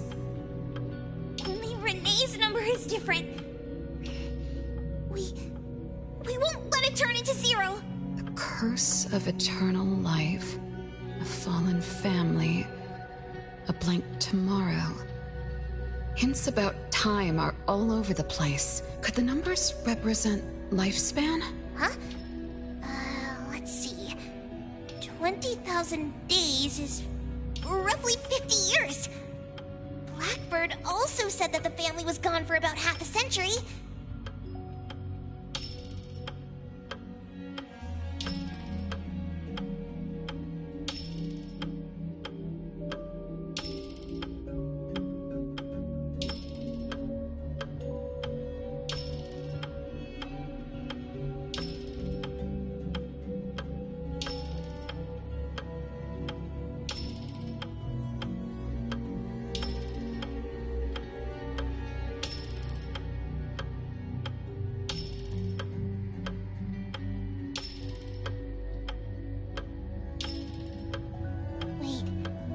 Does this mean 50 years ago? Renee should have... Based on this line of thought, she should have withered along with the family. But for some reason, Renee still exists in this world. So as the days go by, she's just... racking up life debt? If the debt collector abides by the laws of nature, then I believe you're right. All creatures abide by the laws of nature. Birth, aging, sickness, and death. Those who defy them must pay a price. Even espers with near infinite lifespans pay a price when they gain their abilities. Renee, what price did you have to pay? Why did your life freeze 50 years ago instead of reach its end? The debt collector must be hunting you because the laws of nature require your removal. So the puppets at the Bureau, they were Renee's family? Removed by the debt collector? Master, what should we do? Renee's commission. A-Bone accepted the commission. There's no reason to break our contract. I'll do my best.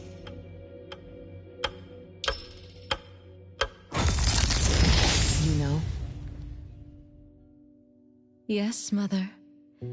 Even though you never allowed us to enter the study and never let us touch the registry, I understand. All the siblings, except for Renee, can hear the approaching footsteps of death. Each day we spend with you brings us one day closer to the end. Each day we dispel your solitude takes away another day from us. Isn't that so?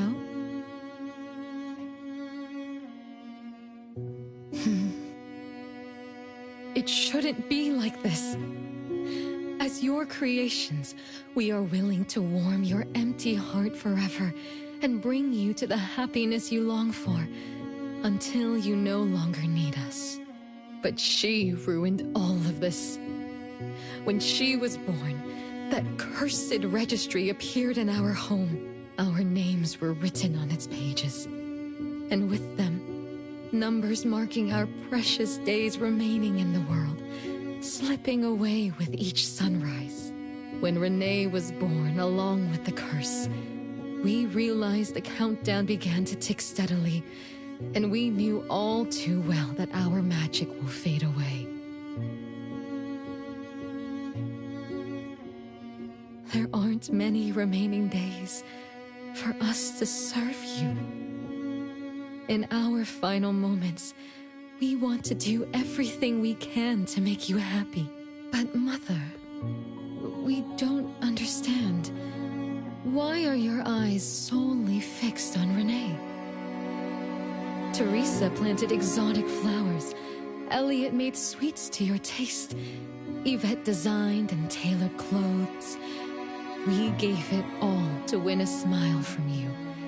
Yet what we receive is but a blind eye. Renee is the worst of us all. Always noisy, endlessly crying, habitually screaming, and forever demanding of your attention like any other selfish child. Is that how that child expresses affection? Or do you find love or joy in her tantrums? We don't understand, but we do know one thing. That selfish child never loved her older siblings, despite all the care we gave her. Does she even see herself as part of the family? Or perhaps, being as cursed as she is, her only purpose is to destroy us. None of that matters. But your name also appeared on the registry. Does that not matter at all? The youngest daughter that you love most declared the end of your life. Because of our existence, the numbers on the registry representing your life are depleting. When the numbers reach 0, we will fall asleep with nothing left but gratitude. Fortunately, even when the numbers reach 0, you won't pass away. You were long banished from this world by that thing. You have never lived in the present. Even when the clock of fate dictated your end, as long as that thing offers you protection, you exist beyond the laws of nature. Yesterdays, todays, and countless tomorrows are all but the present to you, as you were forever frozen at that moment that thing took effect. Beyond that point, time no longer works on you. In the endless nightmares she brought upon us, this is the only thing we are thankful for. The malicious curse will never harm you. But even so, I won't forgive that child. Ever. Bella, managing family affairs has drained you. I'm tired too. Doesn't someone need to spend time with that child later? I understand. As you wish, Mother. As long as this makes you happy and fulfills your final wish, we'll maintain the facade of harmony Until that child's curse destroys us all. No. That can't be right. Did I curse my own family? Am I the bane of my family, causing its ruin? Did I steal Mom's love away from the other siblings? Did I even take away their lives? Look at you, denying that you ruined everything. Exactly like before. It shouldn't be like this. You're right, sis. But why me? I love you all from the bottom of my heart. Do you all hate me? If that's true, why were you waiting under the tree to catch me? Love-hate relations in this family are more complicated than you can imagine. But no matter how much you doubt it, you can't deny that everyone here has done so much for you.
Teresa prepared gardening tools and took you to plant Mother's favorite flowers to surprise her.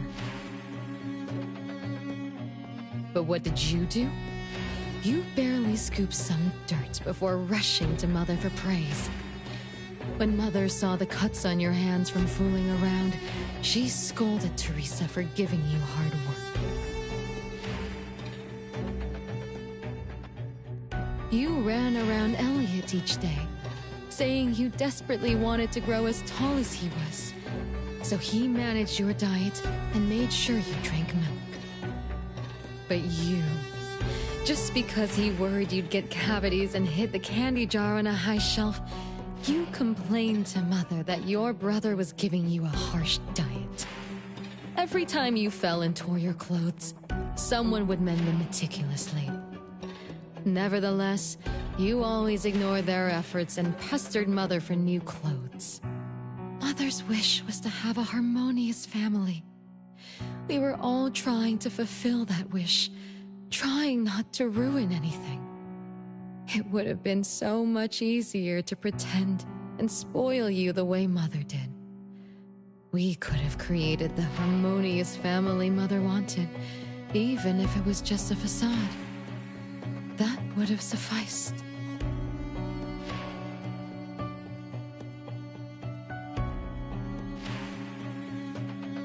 But we couldn't.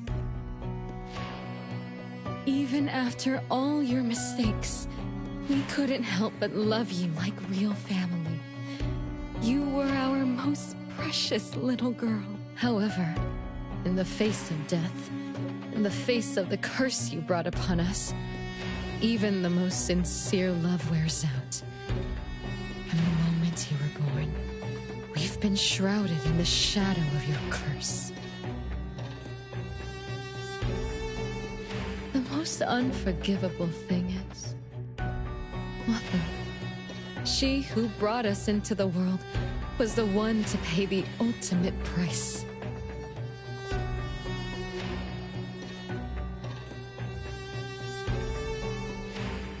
Look, it's playtime again. Your favorite game of hide and seek. You were always the worst at hiding. Anyone could find you easily. You were bad at hiding, but worse when you were it. Once, you turned the house upside down and still couldn't find anyone. I remember. It was getting late, but the house was so quiet, so empty.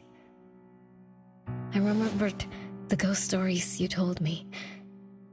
I suddenly felt the paintings were staring at me, and the tables and chairs were slowly moving. I thought you left me behind. You finally remembered. But now, looking at it, the opposite is true. You're the one who abandoned us. When you started wailing that day, we came out of our hiding places. Do you remember what we told you? We are a family, and we'll always be together.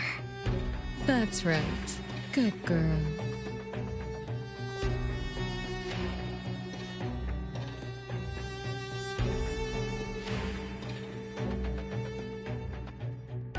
Time is up for hide and seek.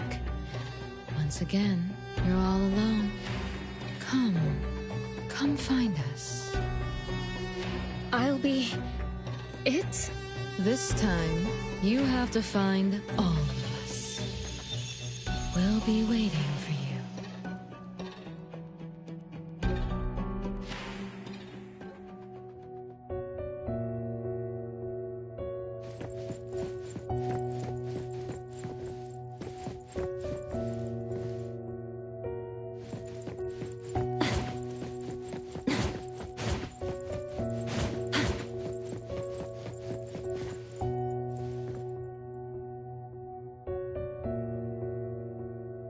It's a gift from Mom to all of us.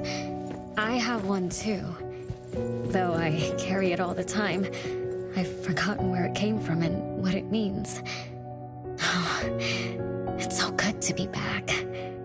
I found you. I finally found you. My most important family. Huh? Red letters? It's strange. Mom doesn't like red. Why would something like this be on her clothes?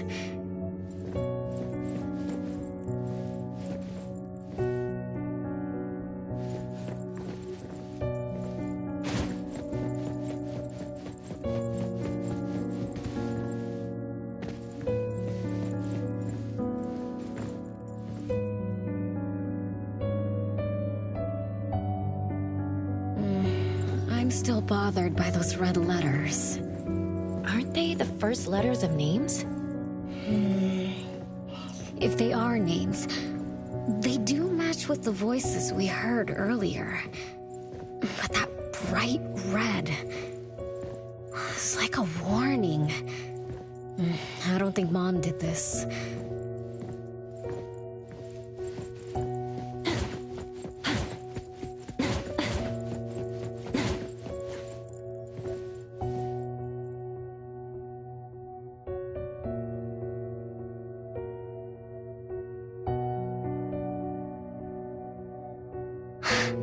They truly loved me once.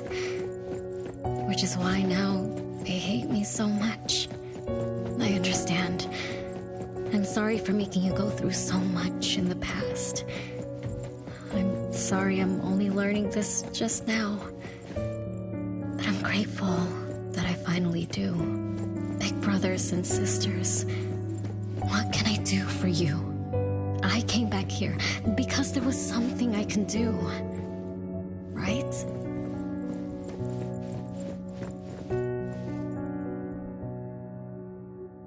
No one found me? Yay! I'm about to win!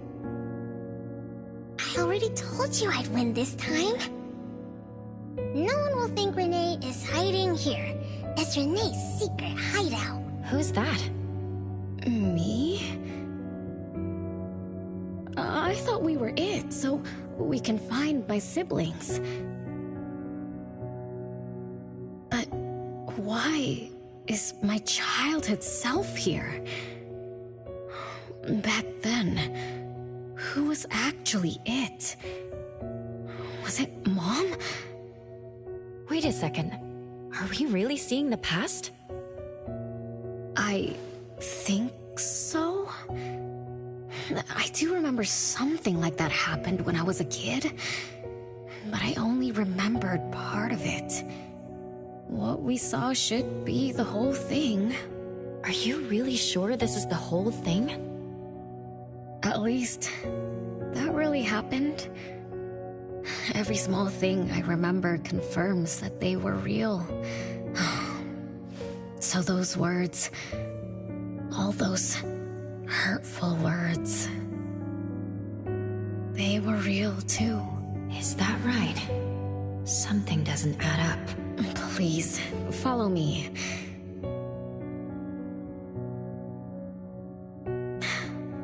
That's my hideout.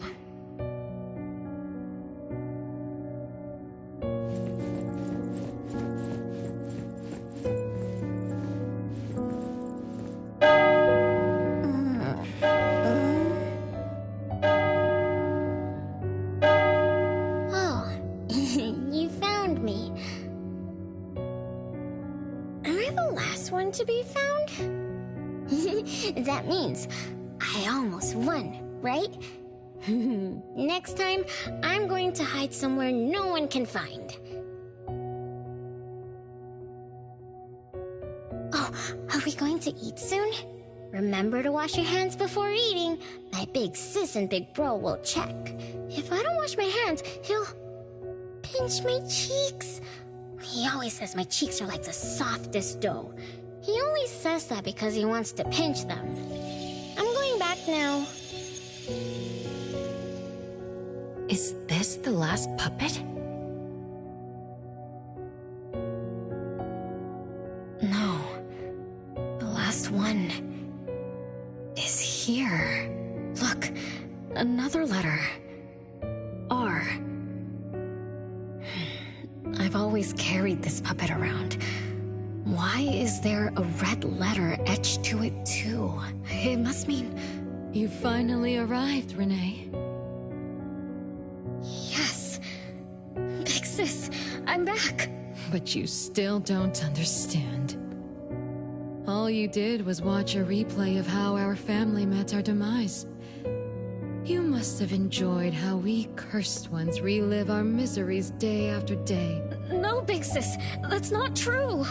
The audience, forgetting they were part of the play, denies their sins. As if forgetting would make it all go away. Have you ever wondered why you forgot this home? Forgot us? Were you forced to forget? Or were you unwilling to look back? Renee, you can't lie to yourself. I forgot about the family. Because I was escaping the past? Looks like you finally found the answer. Yes, I was born from your desire to escape everything. You left all the painful memories of home with me, so you could live carefree in your blissful ignorance. And I will forever call you back, trying to make you remember. You belong here. You belong to our family. So one day, you will knock on our door again.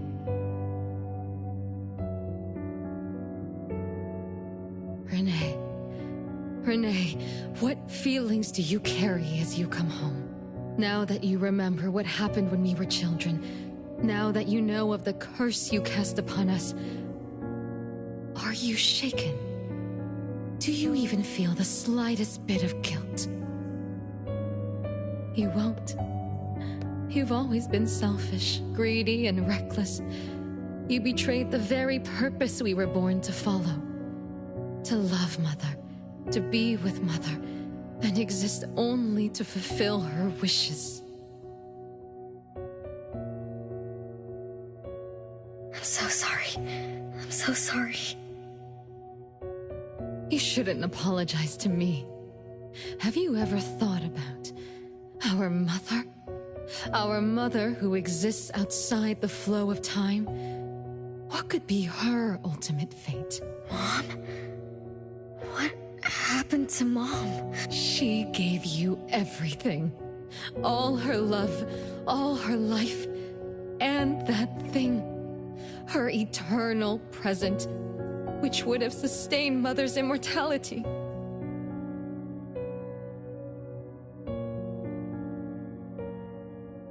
Wait a minute. Big Sis, don't leave! The clock still turns backward. Let's return to the past, to witness that final day of destiny, where you are forever frozen.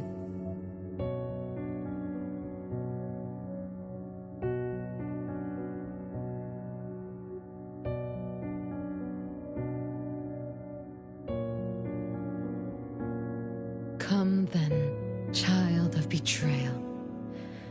I'll be waiting for you on the final stage.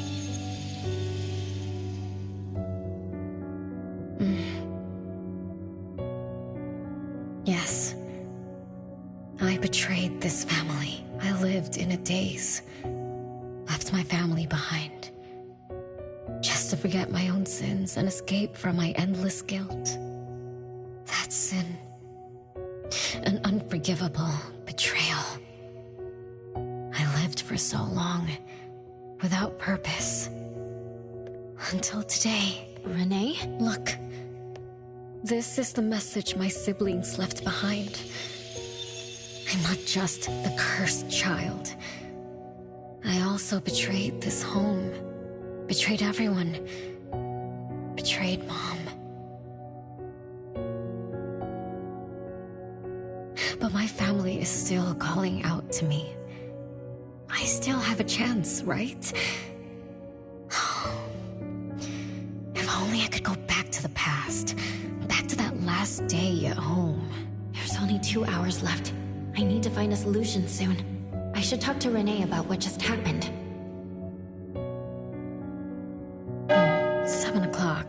Time for dinner. Renee, wait. Where are you going to? Oh, hurry, hurry. The food's getting cold. Food getting cold?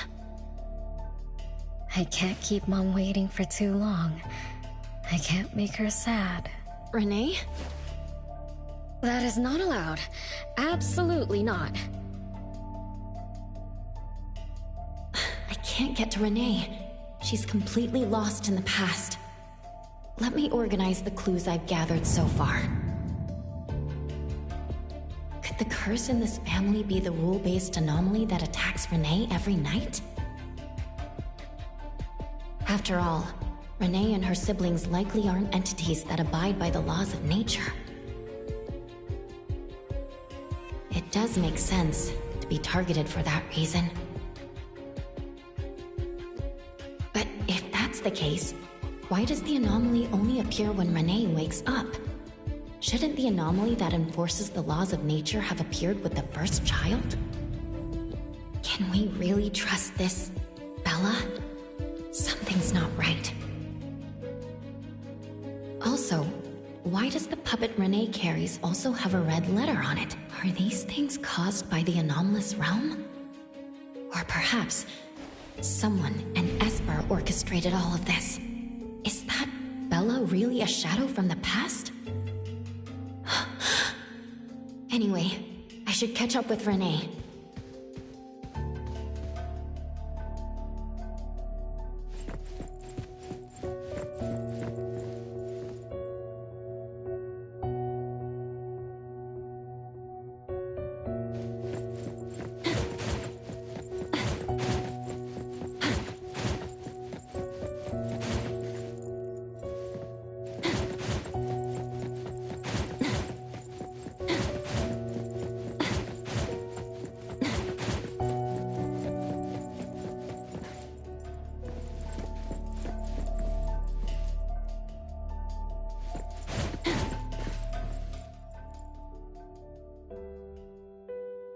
What's wrong, Renee?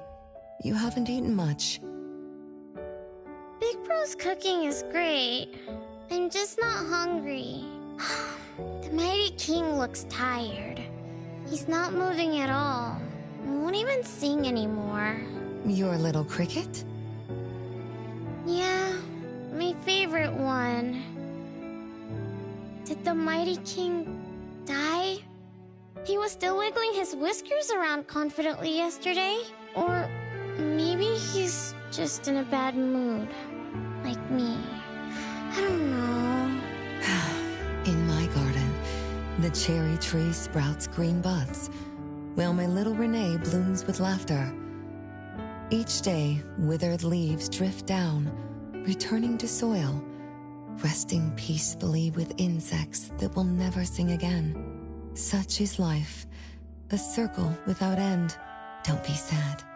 You'll catch new crickets with shinier shells and better songs. But I want to play with the Mighty King. He's been with me for a long, long time. Is there anything after death? Will we die too? I know. It's a world where you're all alone. No mommy, no big brothers or sisters. Just a world that's always dark. That sounds scary. I don't wanna... Scary? You're funny, Renee. Can't move, can't hear, can't see. That's no different from when we were sleeping in our wooden boxes. Dying isn't that big of a deal. Being alive is much better. I want to be with Mom and everyone forever. Appraiser, you're here. Wasn't I immature back then? My time with my family was running out. Mom had to witness my siblings enter the final countdown. Yet she still had to answer questions like that. Mom, who loved us deeply, must have been terrified of losing us, too. Appraiser, could we go see her? I just need to see her a bit more.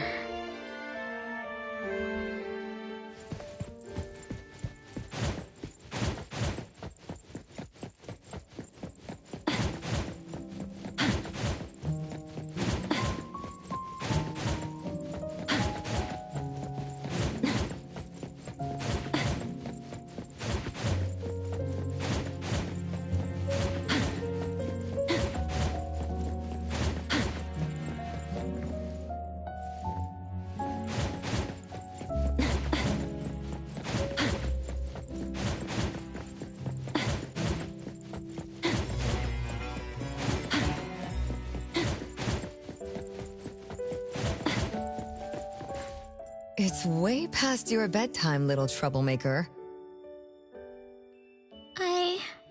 I can't sleep. Oh, still feeling sad about the mighty king? Bella told me I'd feel better if I cry. She said that kids like me just needed to cry, get a good night's sleep. Then all trouble will disappear by tomorrow. She said that no matter how sad she felt, she could never cry. So she was jealous that I could. Why can't Bella ever cry? Mama is the same. Huh? Why?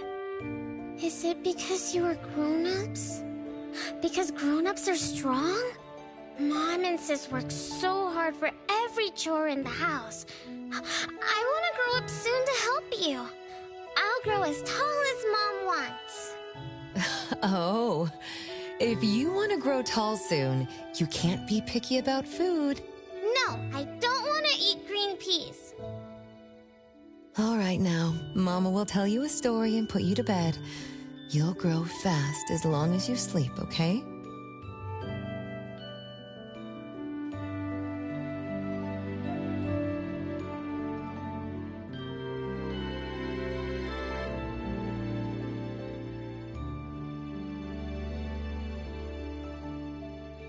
Are you continuing yesterday's story?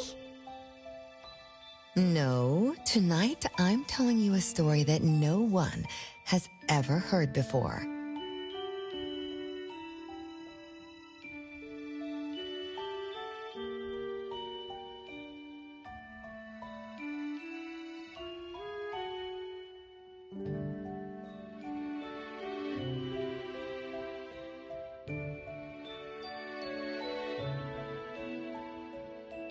Once upon a time, there was a carpenter living in the royal city. Her skill was beyond compare. People said she had the magic to breathe life into wood. If she wanted to, those lifelike puppets she created could become alive. The old carpenter loved crafting, but she was facing a most difficult challenge. As she grew older, her eyesight was no longer as sharp, and her hand that held the carving knife wouldn't stay still. Could that be the end? She remembered what people said about her. If she was as good as they say, couldn't she craft her own assistant? She made up her mind, then began to work. What should a perfect child, a real child, have? He should have the strongest body. The child was born. He was sturdy, yet nimble. And once his spring is sprung, he could run 2 laps in the royal city with no one able to keep up. Everyone congratulated the old carpenter, but she shook her head and said, "No, this isn't a real child." What should a perfect child, a real child, have? He should have the most beautiful face. The child was born. His beauty caught everyone's eyes. The king invited him to dance at the palace for foreign guests. Everyone congratulated the old carpenter, but she shook her head and said, "No, this isn't a real child." What should a perfect child, a real child, have? More puppets were born from the old carpenter's hands. An entertainer who could make children burst into laughter. A grand magician with unpredictable tricks. But no, she shook her head and said, "No, these aren't real children." One night, the old carpenter sat at her workbench, designing the blueprints for her next child. All the puppets quietly stood by her. Suddenly she shivered. The window wasn't closed shut. The howling wind swept away all the warmth from the room. The old carpenter stood up to shut the window, then went to the fireplace for warmth. For a moment, she had an idea she didn't fully understand. Perhaps the dancing candlelight added some warmth to the puppets' faces. She realized that puppets get cold too. The old carpenter took off her scarf and picked up the blanket from her lap. She made sure all the puppets were snug and warm, then went back to her table. Her pencil swooshed around as she began sketching. Soon, a puppet took shape on the paper. She picked up her knife and began carving on the most ordinary piece of wood. Soon enough, a new puppet was sitting on her workbench. There was nothing special about it, but the old carpenter let out a satisfied sigh, as if she completed a masterpiece. She leaned down to kiss the puppet's forehead gently, just like an ordinary goodnight kiss from a mother. Then did the same to the other ones. After that, the old carpenter went to bed and slept peacefully. The next morning, she woke up with someone kissing her forehead. She opened her eyes to find a child, a real child, smiling at her. Whoa. Why did the last puppet turn into a real child? What magic did the old carpenter use? What do you think? I understand. A little. But also don't get it at all. Is that so? It's okay. Oh, it's getting late. Good kids should be sleeping now. Mom, I'm scared. I don't want to sleep alone. I'm worried that if I do, I won't see you and my siblings after I wake up. Isn't it better to be alive? You really are different from your siblings. Being alive is good. But what exactly makes it good? I can eat meals with my family. I'll play hide and seek. Oh, and listen to Mom's stories every night before I sleep. How wonderful! Mom, don't you think days like these are wonderful too? You're right. This is the best life, being with you. The best times in Mama's life is when I spend time together with you, my family. No, it's not. When I grow up and can do so much more, that's when it'll be Mom's best time. By then, I'll be so tall that Mom will be surprised. I'll be able to reach whatever Mom needs to reach. Oh, then I'm going to learn how to drive. I'll definitely be the first one in our family to drive. Once I learn, I'll take our whole family on picnics. When I grow up, I also want to... Mom.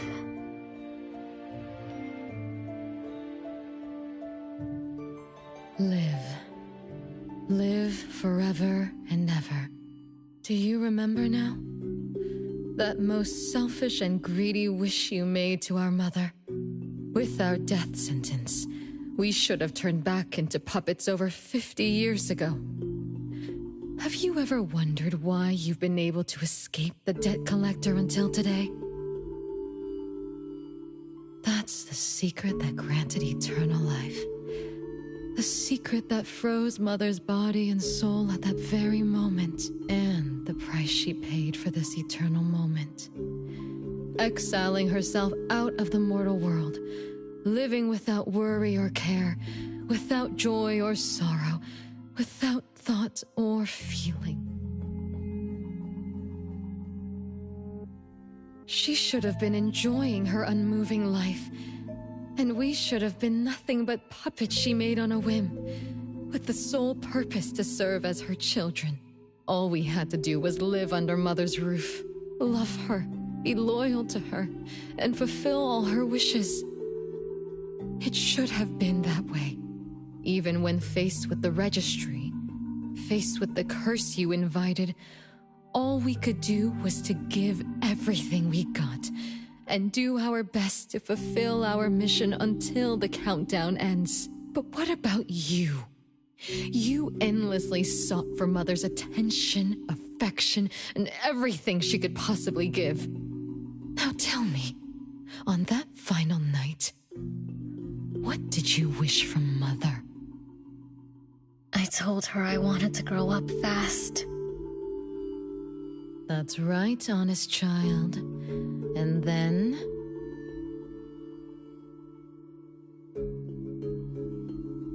So...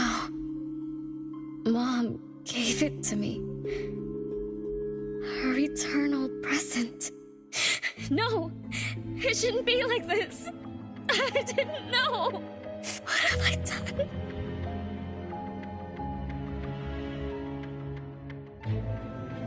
Renee, it's not like that! Yes, the eternal present that should have protected Mother is now in your eyes. You didn't just betray us, but also the person who loved you most. So tell me, how does that make you feel? Guilt? Regret? But you don't need to apologize to me. We'll forgive you, and Mother will still love you. You're still our adorable little one, our innocent troublemaker. Forgive me? I can still earn your forgiveness? And Mom will also? Yes. As long as you give up the eternal present, cleanse yourself of your greed for life, we will forgive you for the sins you committed. Come, Renee, my sister. Come to us. We're all waiting on the other side to reunite with you, never to be separated again. Don't listen to her!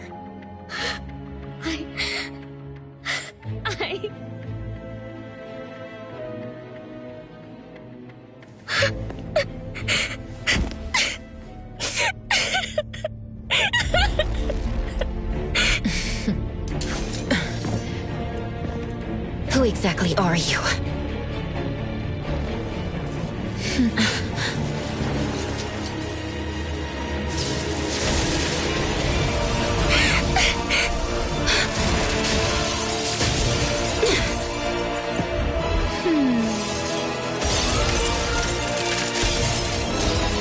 Watch out!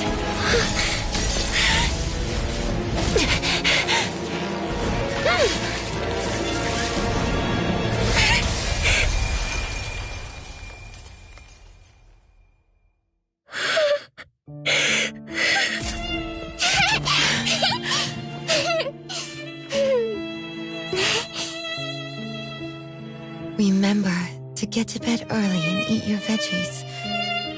My little petal needs to grow up healthy and happy. Don't forget Mama after you grow up, okay? What is life? Promise me you'll find the answer for me, okay?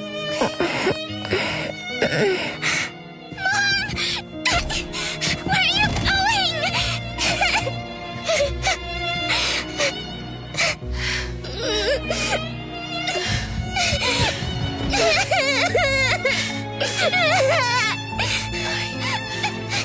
Don't need you.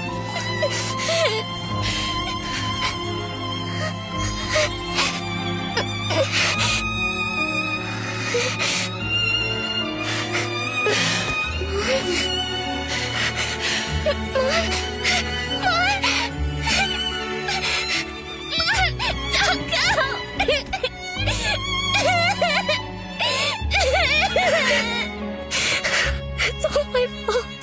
It's all because of me that Mom... No! I don't want this! See? Now I can live forever. I don't need you anymore!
My mistake.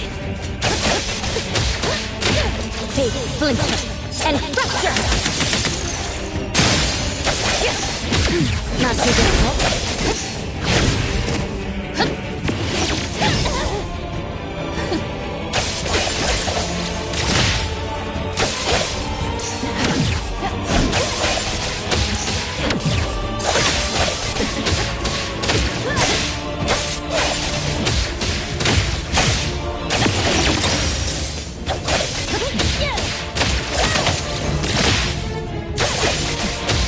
Let's finish this.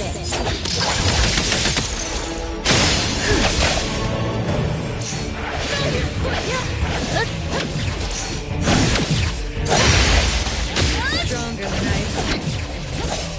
Let me show you something.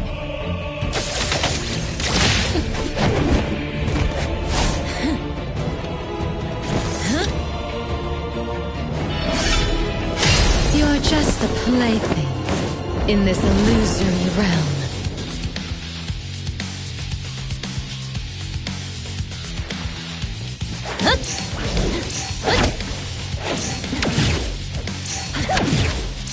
Feeling good. Entertain me with your strokes. Once I'm born, I'll bury you in this scarlet glorious sea.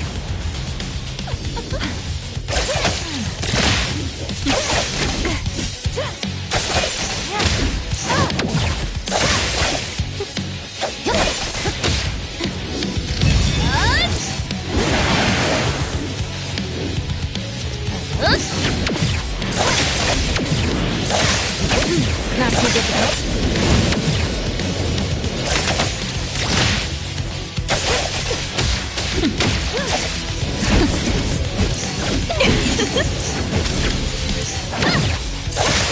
Let's finish this.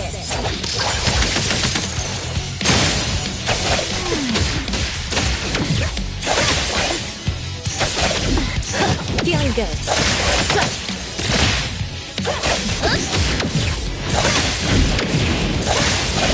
Not too difficult.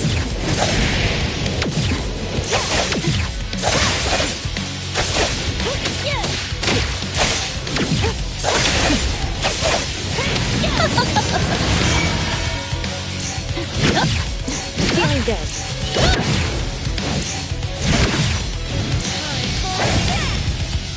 Great. Not too difficult. Let's finish this.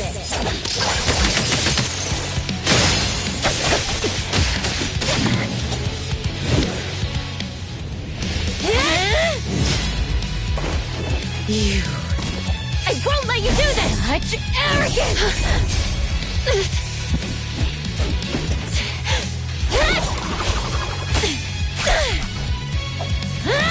Is that it?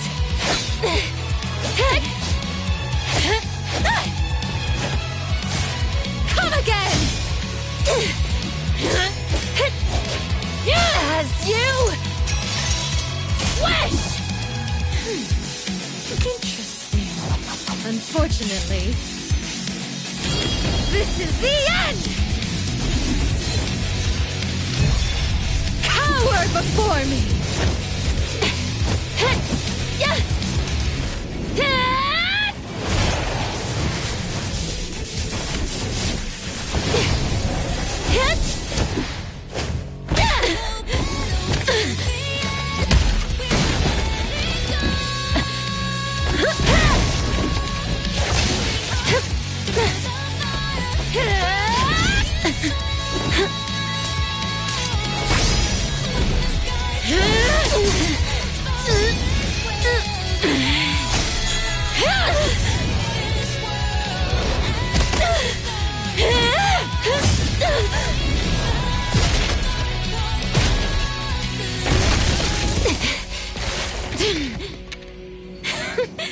That look on your face. I like it!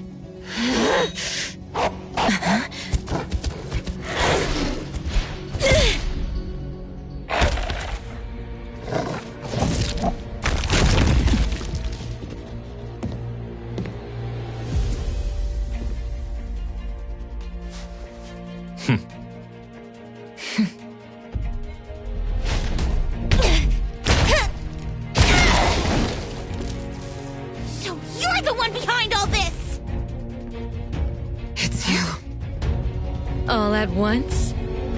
Tick-tock, tick-tock. Aren't you running out of time?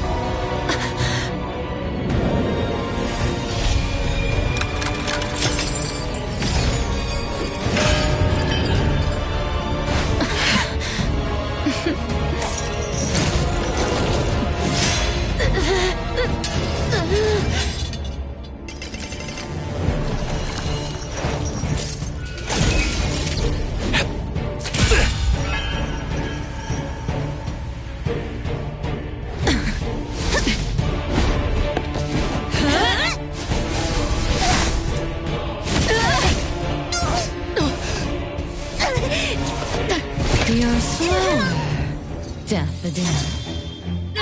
Is this little cutie distracting you? I wonder when she dies, she'd be just as charming!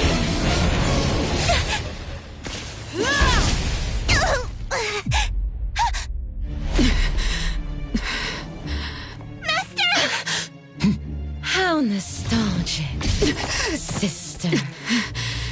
Sanko. We'll meet again. Just so you know, Mother misses you too.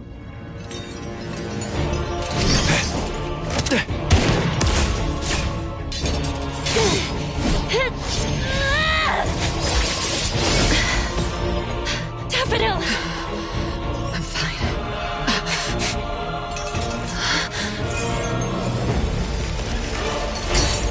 It's not over yet.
Let me take over.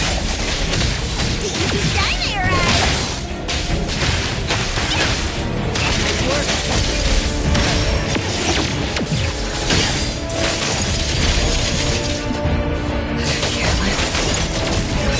Trust me.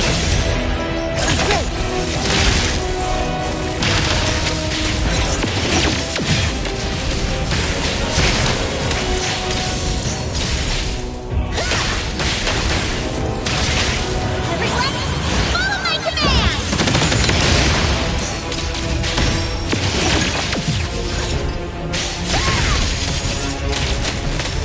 Let me take over. Hey, flinch and fracture!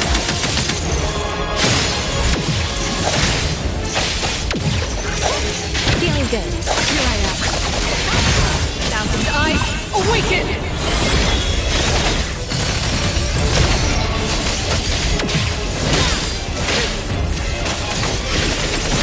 I will see through the nexus.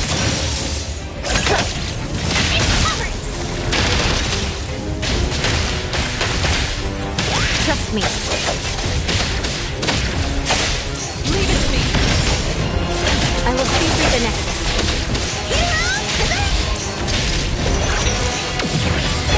Take that! The city is mine!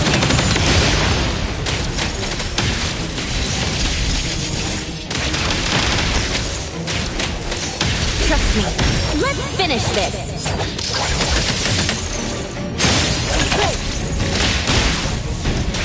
I will play, then break. I'll handle this.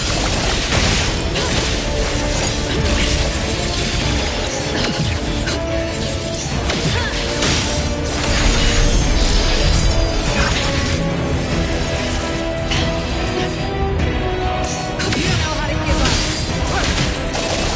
What you see is an illusion. Trust me. No hitting from behind! Underboss, it's our turn!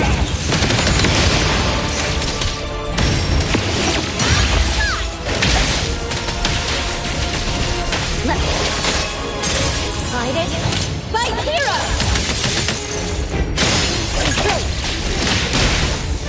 Nice work.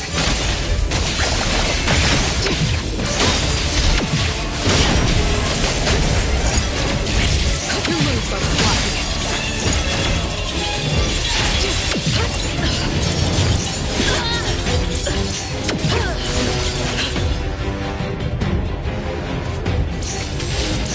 You don't know how to give up. No more trust me.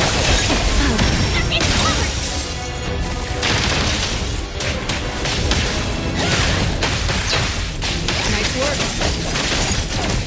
Let me take over.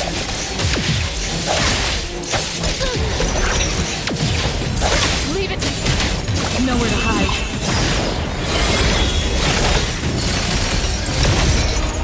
Is everyone okay?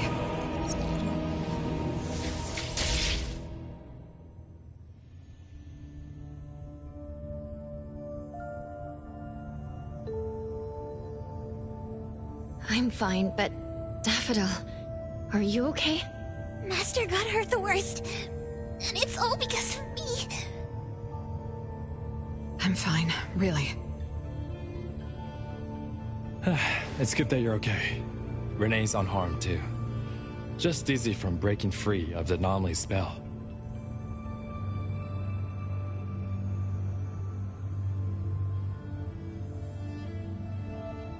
Unfortunately, Zanko got away. She's the core member of the criminal organization, the Scarlet Letter. And a report for the puppetization case. That's gonna be a lot of paperwork. Thanks to everyone from A-Bone. The Bureau will continue to investigate into the aftermath of the issue between the debt collector and the Constantine family. Tomorrow morning, I want those who know anything about the Scarlet Letter at the Bureau. We need to have a proper chat. Daffodil? I shouldn't need to fetch you at A-Bone, right? I see. Says who? Natalie, appraiser. Let's go home.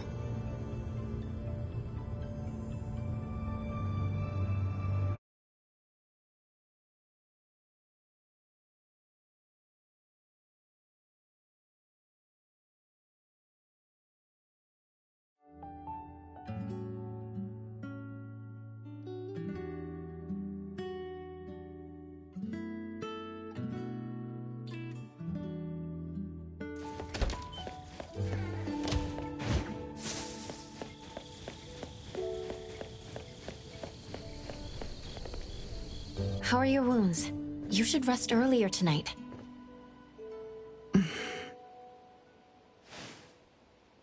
It'll be fine soon.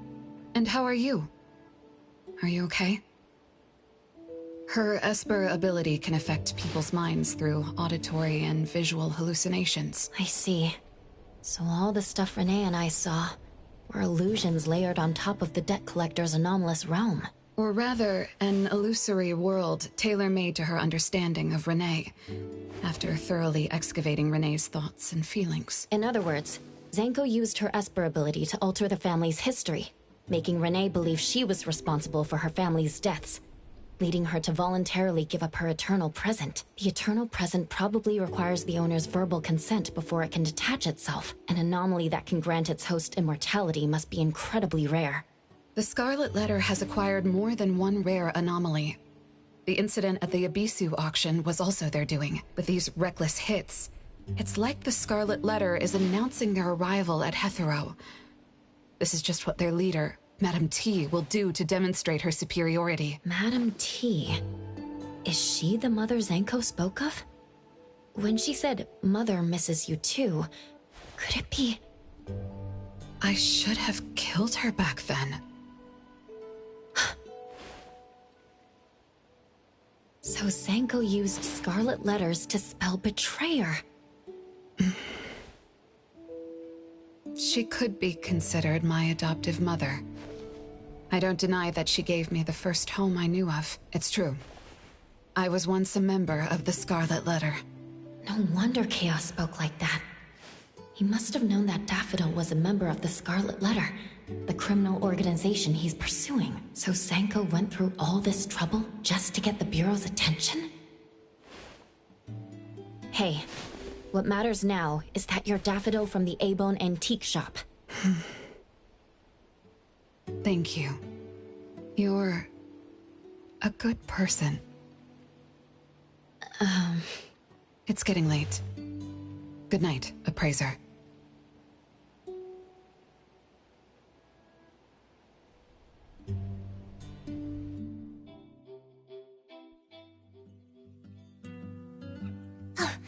Appraiser, have you seen Master? Daffodil isn't here? She's been gone this morning, and hasn't come back. Maybe she's assisting the Bureau. For that long? We're here, the A-Bone Antique Shop.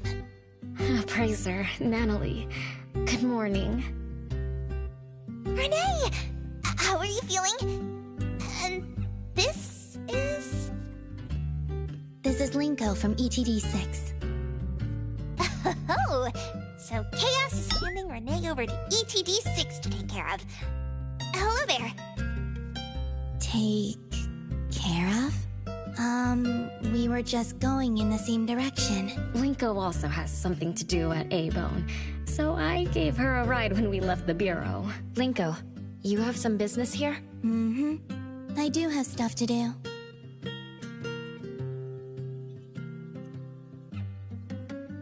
What are you up to?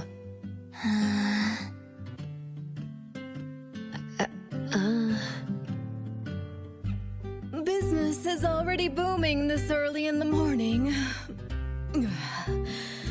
How wonderful. What was I here for again? Tisk, you dummy! Don't tell me you forgot what you were supposed to deliver!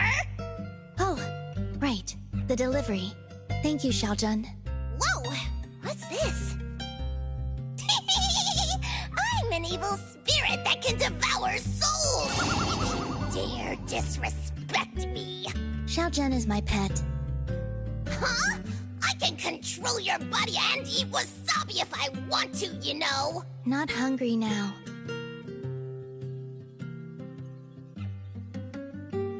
Linko, who are you looking for? I'm looking for... Found her. Another new face? Just joined ETD? Yes, the director told me to give you this. Oh my. I told them a simple bank transfer would be fine, but they went ahead and sent someone over. Fresh bills are always so nice to look at, though. I have delivered payment to the A-Bone Antique Shop. Assignment complete.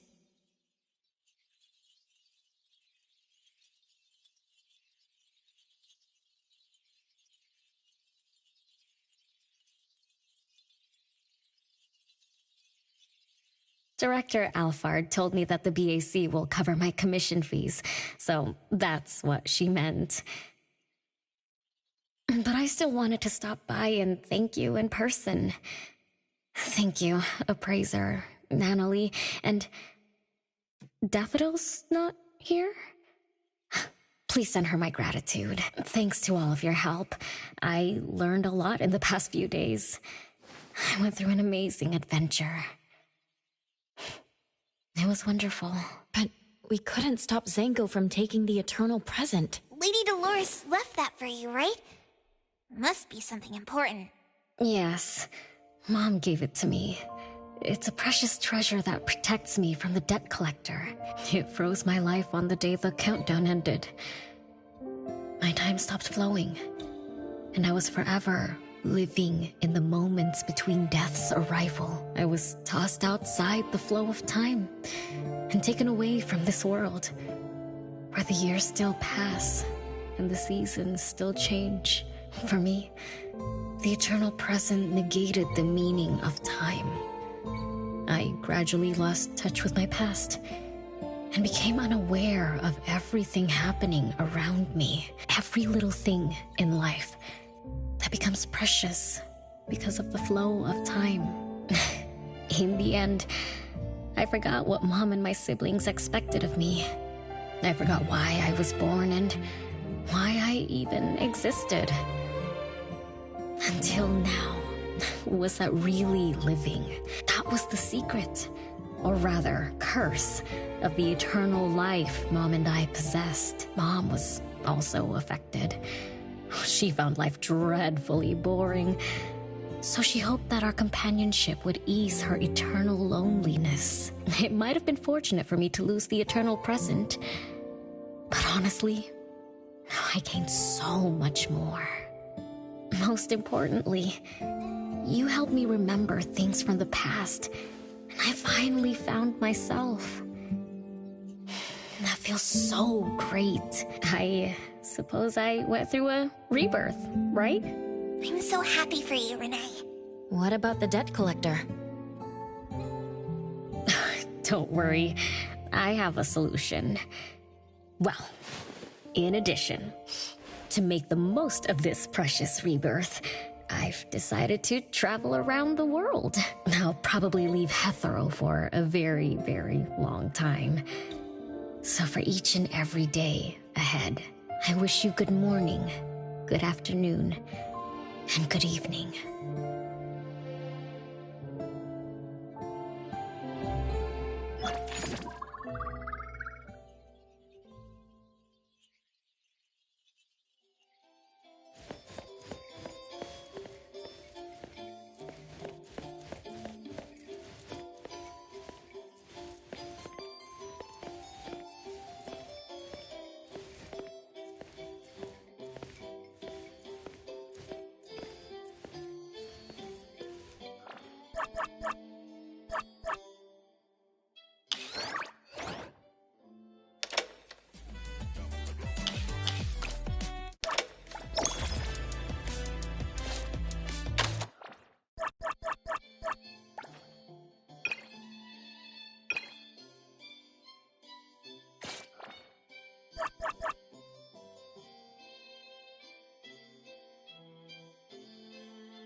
Here's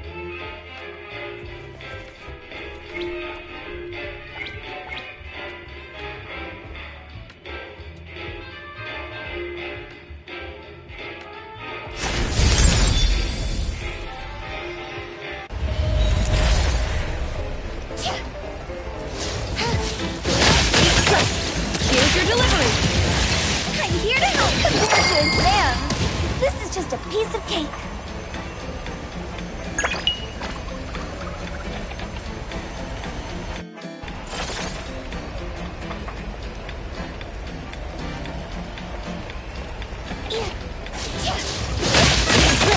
Your express delivery. I'll do it. Let's go. One step closer to becoming a reliable senpai.